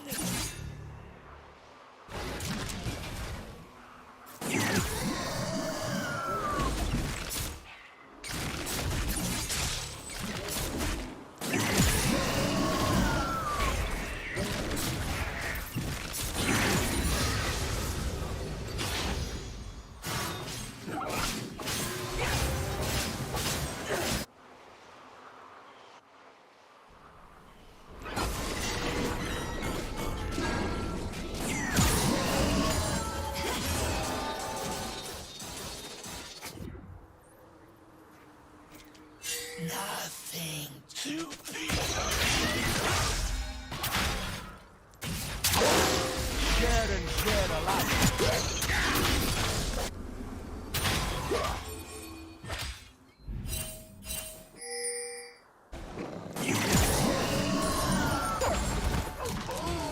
Your team has destroyed a turret. An ally has been slain.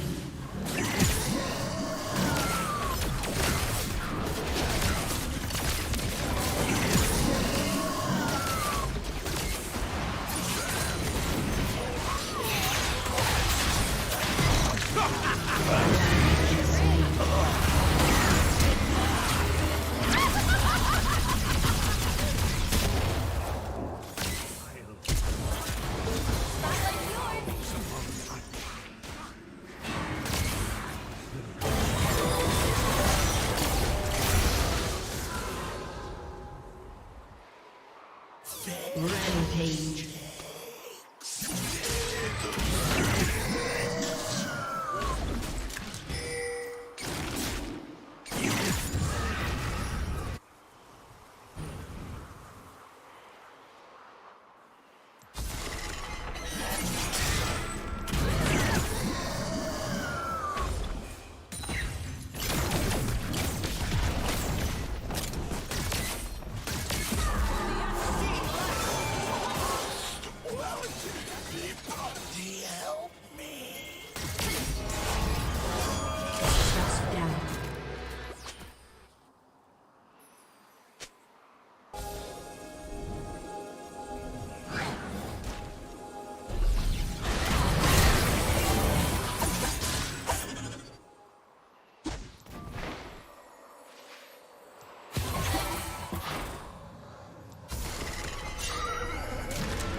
An ally has been slain.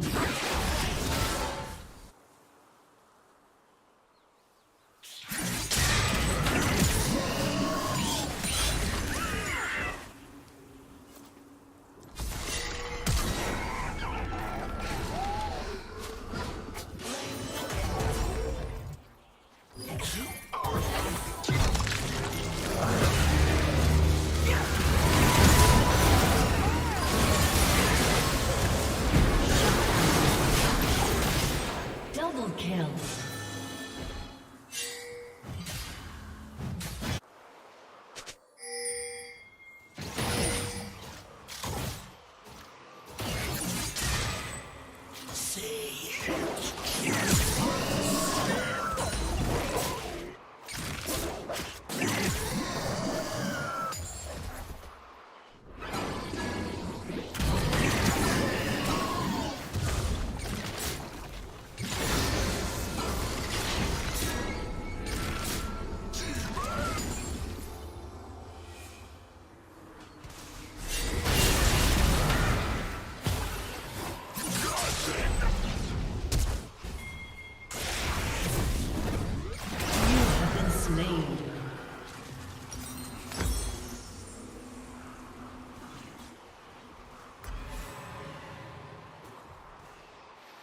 Your turret has been destroyed.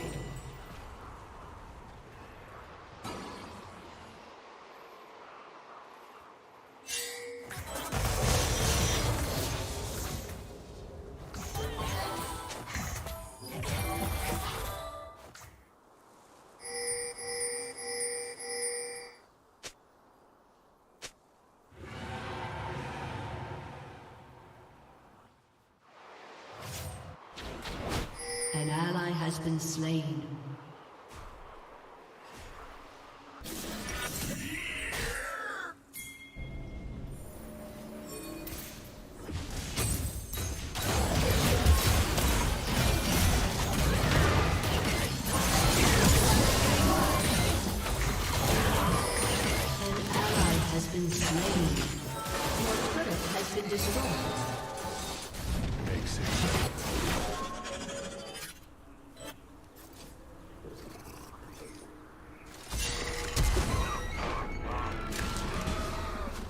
An ally has been slain. Your inhibitor has been destroyed.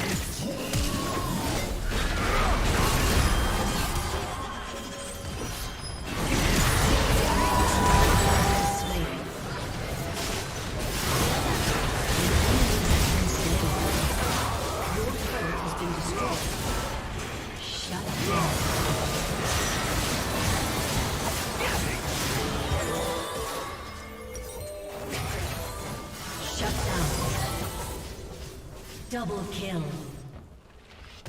Your turret has been destroyed.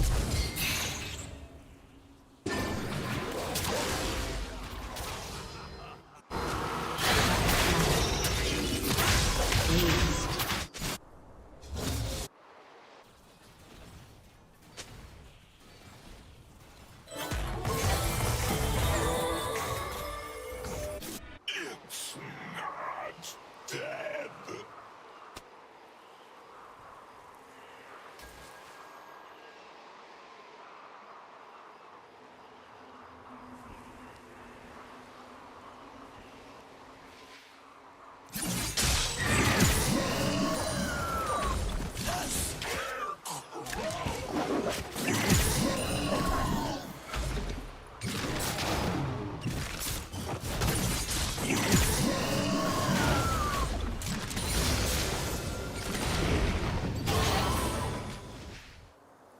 Fiddlesticks is just a fable.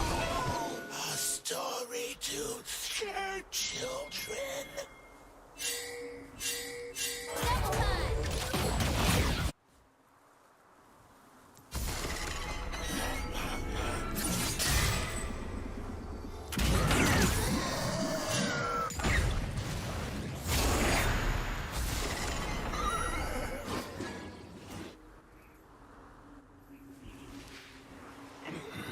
There's something in the field.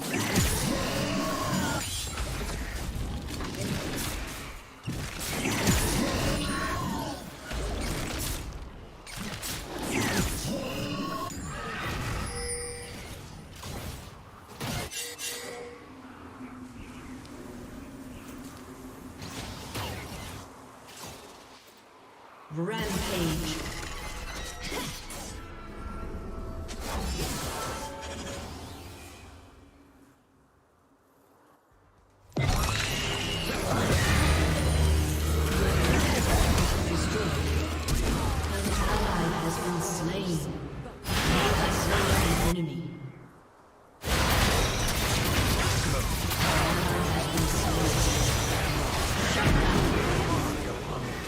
Enemy double kill. And it turned green. I'll remember. You have slain an enemy. It's still out there.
Your inhibitor is respawning soon.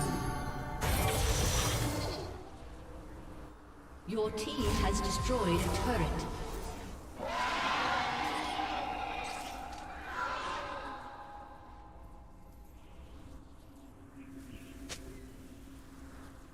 Excellent. Tell me, thank you, Exile.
Your team has destroyed an inhibitor.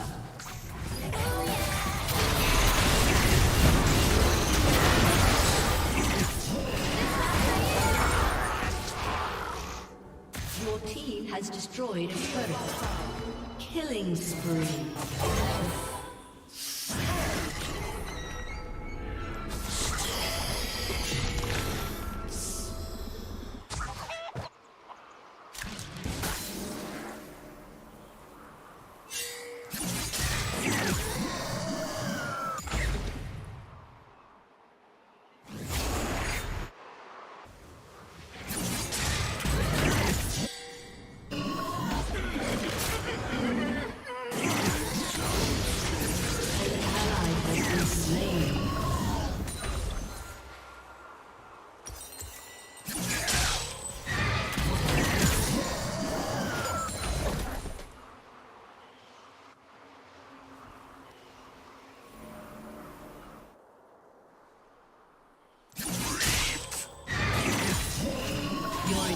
Is respawning soon.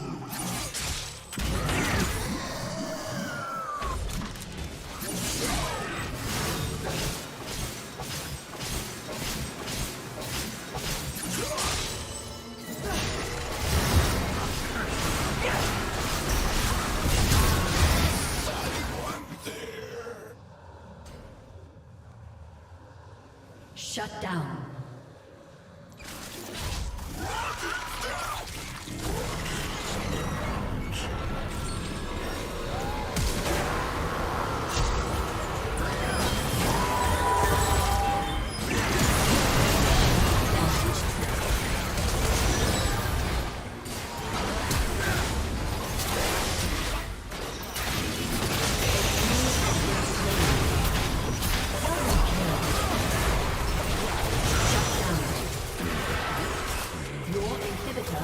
Destroyed.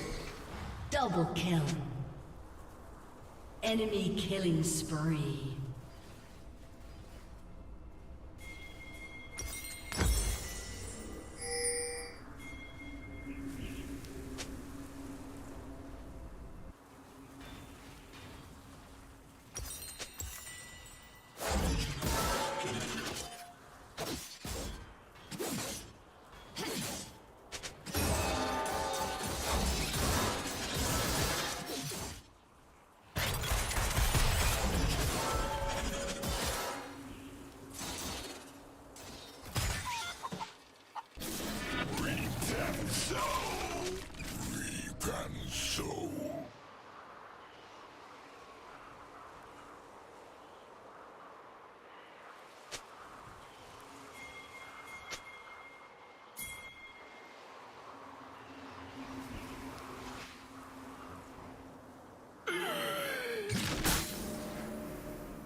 kill.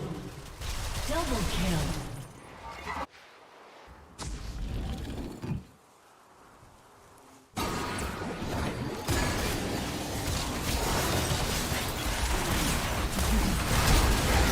Redemption in the lights, resplendent dark. Shut down. Unstoppable.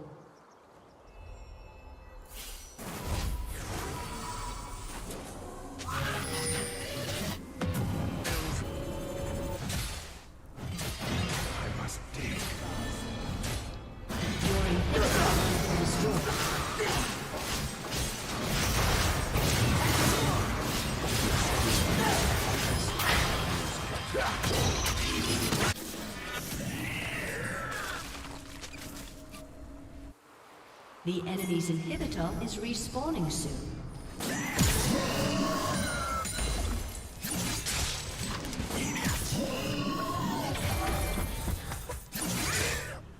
I hear crows.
Has been destroyed.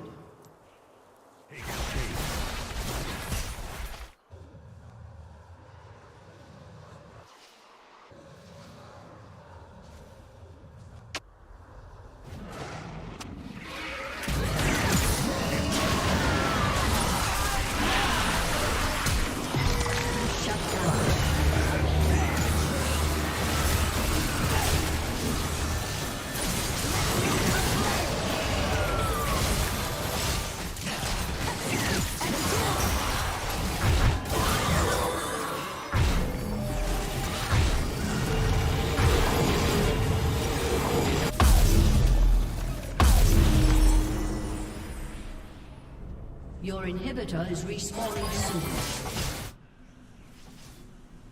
It moves around at night.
Victory!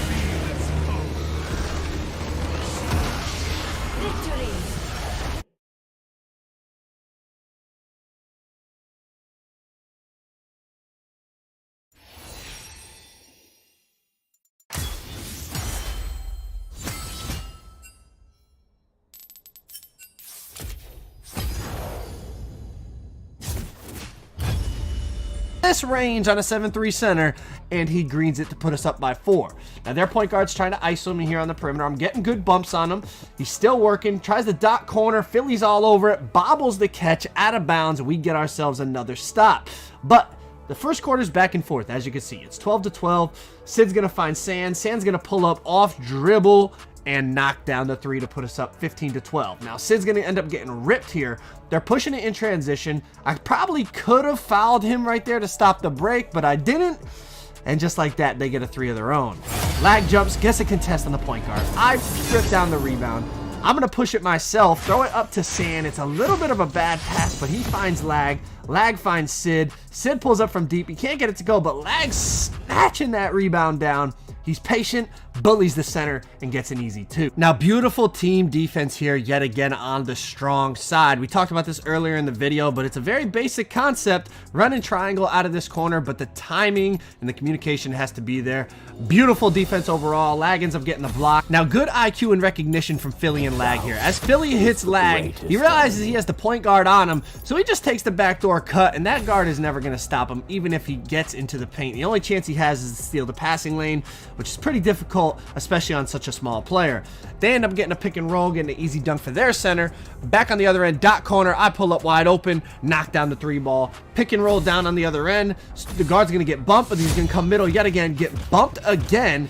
He's going to try to go middle one more time. This time the screen clips me. He turns the corner on Lag, and he's able to get the dunk. But down on the other end, Sid's going to call backdoor cut from me.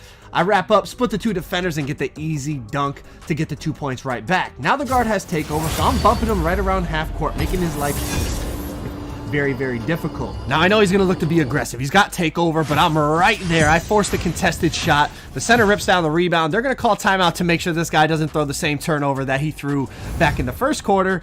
So now we got to get another stop off the timeout. Point guard still got take, but I'm bumping him. I'm not letting him go towards the middle of the court, so he shoots a fade around the hash. I get a contest yet again. We rip down the rebound and get fouled on the outlet pass. Lag's going to go to the line. Green's the first, Green's the second, and we have a nice 5-point lead here with a chance to close the second quarter. Now we play great team defense here for about 20 seconds, and then we end up giving up a late shot clock 3 here. Off the cross, stun Sand. I gotta try to get a bump. He shoots at the buzzer and greens it. But we're gonna come back the other way. Sid has his takeover, so he shoots the off dribble from the logo and knocks it down. So we have a 3-point lead at halftime. It's a back and forth first half, but as we've seen, we tend to turn up in that second half for some reason. So let's start it off right. Let's start it off with a stop. I'm bumping the guard. He's trying to crab me. He kind of has me. I get back in front. Now he's in the mid-range. I get a block from behind. Lag out grabs the rebound, throws it down full court. I'm going up on him, throwing it down. Now we've seen it. Defense leading to offense. Defense leading to offense. So check it out. I'm making the guard work, making him dribble for a long time, holding the ball for 15, 20 seconds. Dribbling, force him into a fadeaway 3. He can't get it to go. Out in transition, Sid hits me. I'm going to dribble middle, go between the legs, drive in, go up and throw it down on the help defender. So I'm really starting to put my fingerprints all over this game. They give it to the 2 guard, but I'm on him this time. So let's see what he's going to do. He's working the pick and roll. He's going to get the crab, but I get it back in front, get a contest. We rip down the rebound. We throw it. The break's not really on though. They're back. They got 3.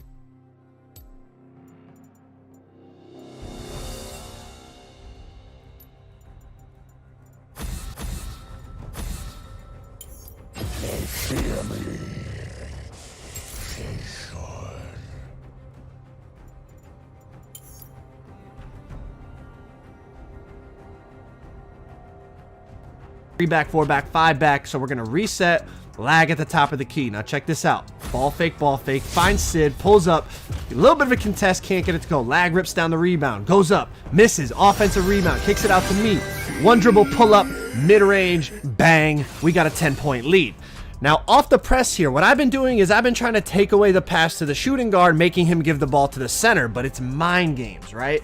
So I told you, I've really been playing this pass, but I'm going to bait him into the center pass here. Check this out. I take one step towards the shooting guard, and then I jump this pass to the middle, get the steal, stop, pop, top of the key, big greens, big time play. We got a 13-point lead in the blink of an eye. Now, if I wasn't going crazy enough for you guys, off the fadeaway from the wing, Sid misses. I come and get a huge putback dunk out of the corner. What a freaking play. Let's just take another look at it. I mean, off the rim, go up over the center, throw it down. What a play, baby. You gotta love that. You gotta love that. And we're not done, right? We're playing defense. Lags pinching for me out the corner, getting a contest. I snatch the rebound over the center, throw it full court. Philly's going up, getting the easy 2. At this point, it is an absolute blowout. I get a pluck steal from behind. I'm going to throw it ahead. Sid's going to catch it, throw it over to lag to Philly. Big greens in the corner, and that's going to do it. 64-37. We didn't even finish the fourth quarter. They quit out. They knew it was over. So we are 4-0.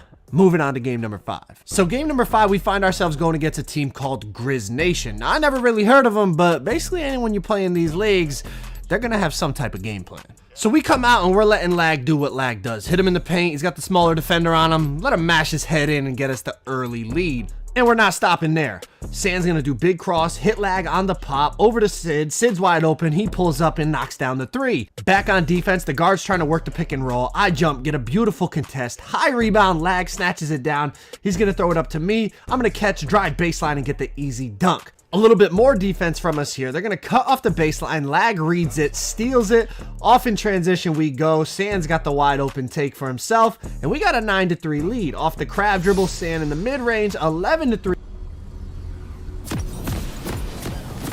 It's hunting us. It knows what we're afraid of.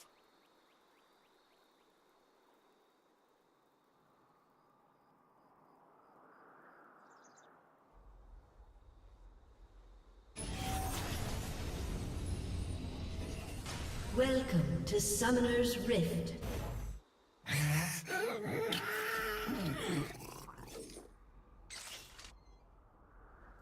"30 seconds until minions spawn.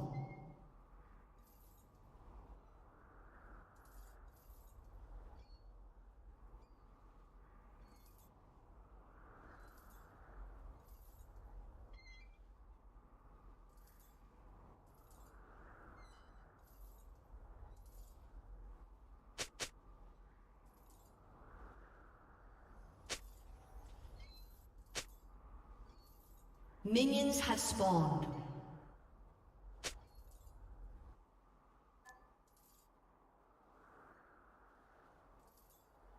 It moves around at night.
An ally has been slain. An enemy has been slain. Through the field, down the lane, voices never heard again.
Slain.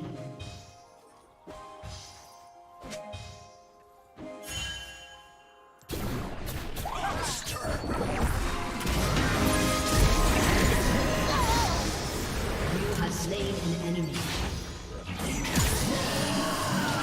An ally has been slain.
of that metal.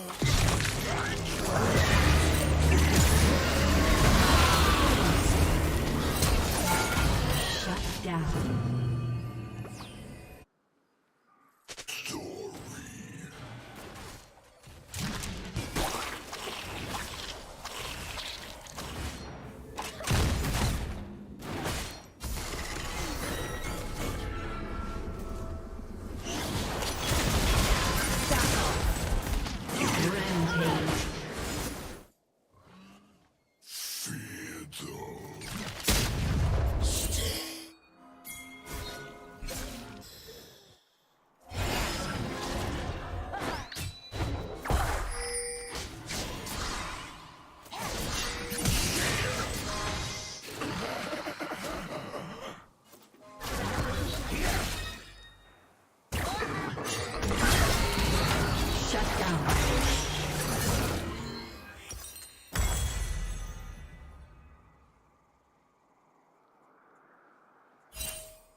Enemy killing spree. Enemy double kill. Not the hero fail.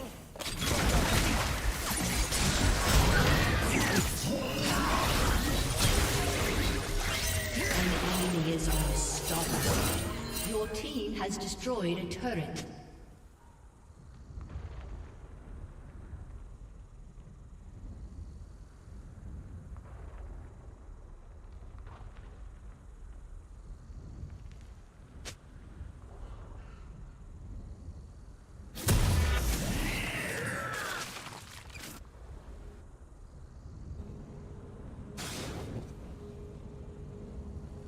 Turret plating will soon fall.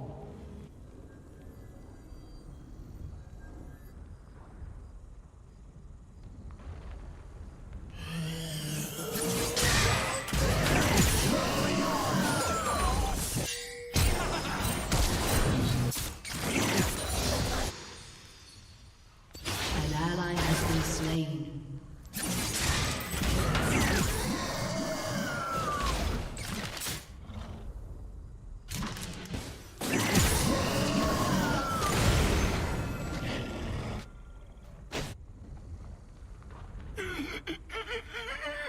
I'm so scared.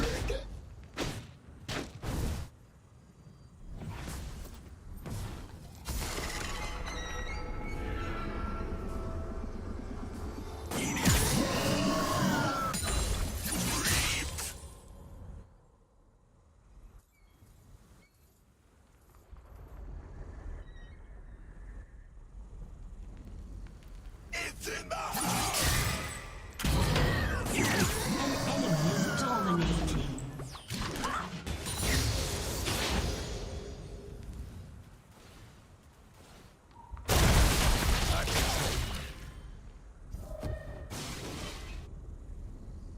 An enemy has been slain.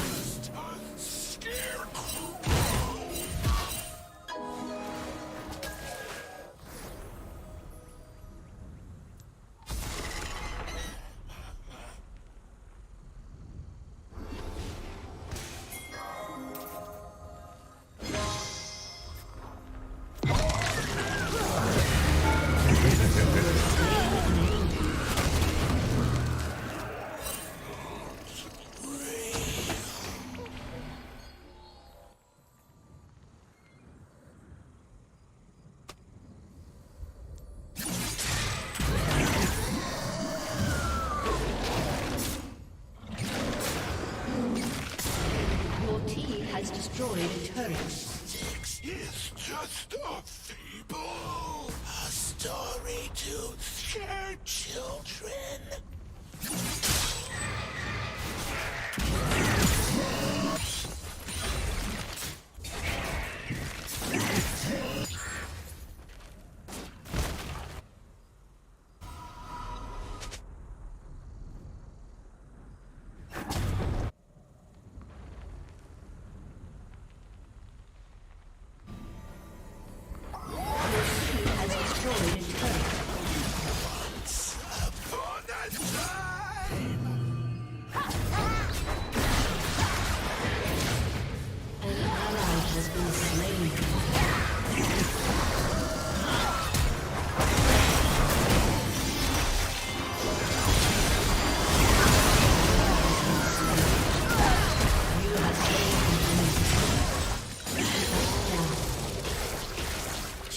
Kill.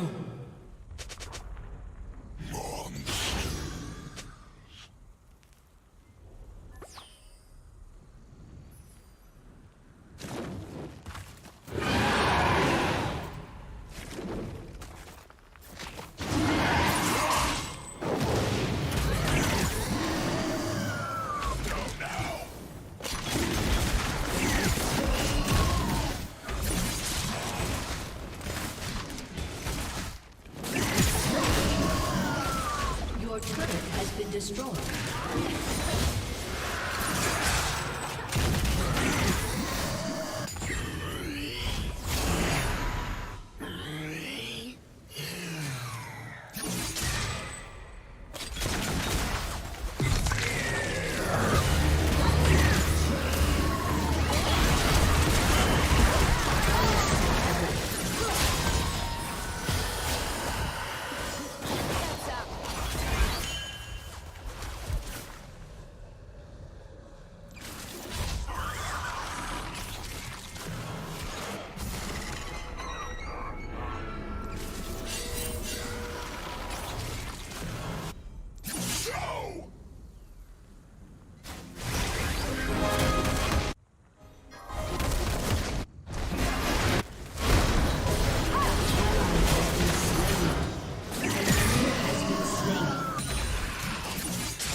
Your turret has been destroyed.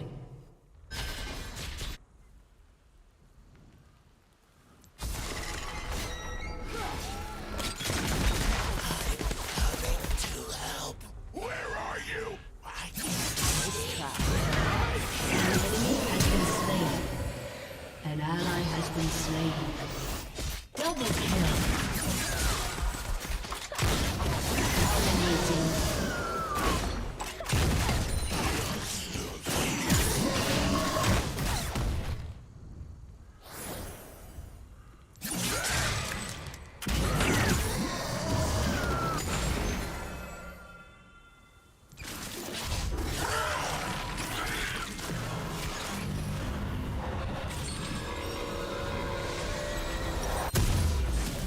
Heavy artillery for these cowards.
An enemy has been slain.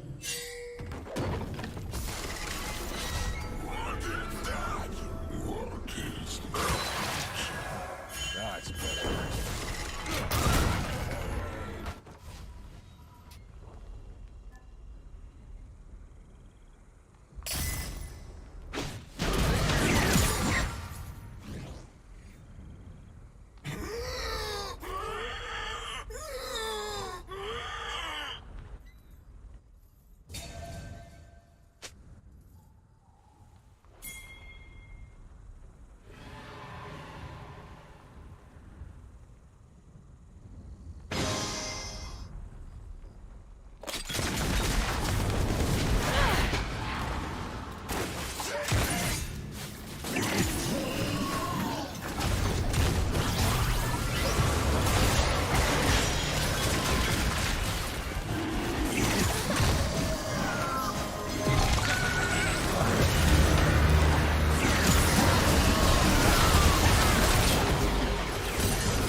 Enemy double kill.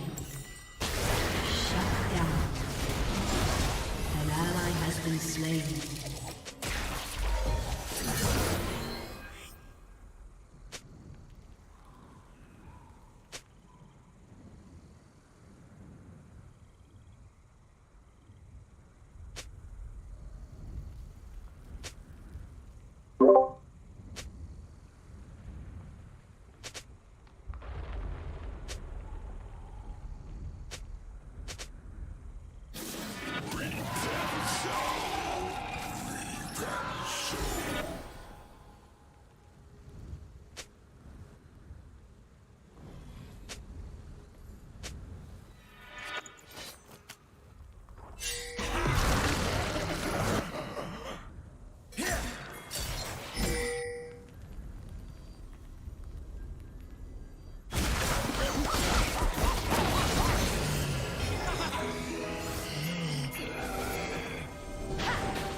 Your turret has been destroyed. Your turret has been destroyed. Your inhibitor has been destroyed.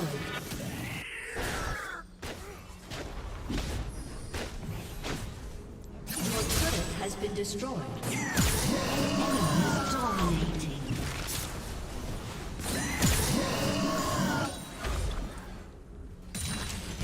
Your inhibitor has been destroyed.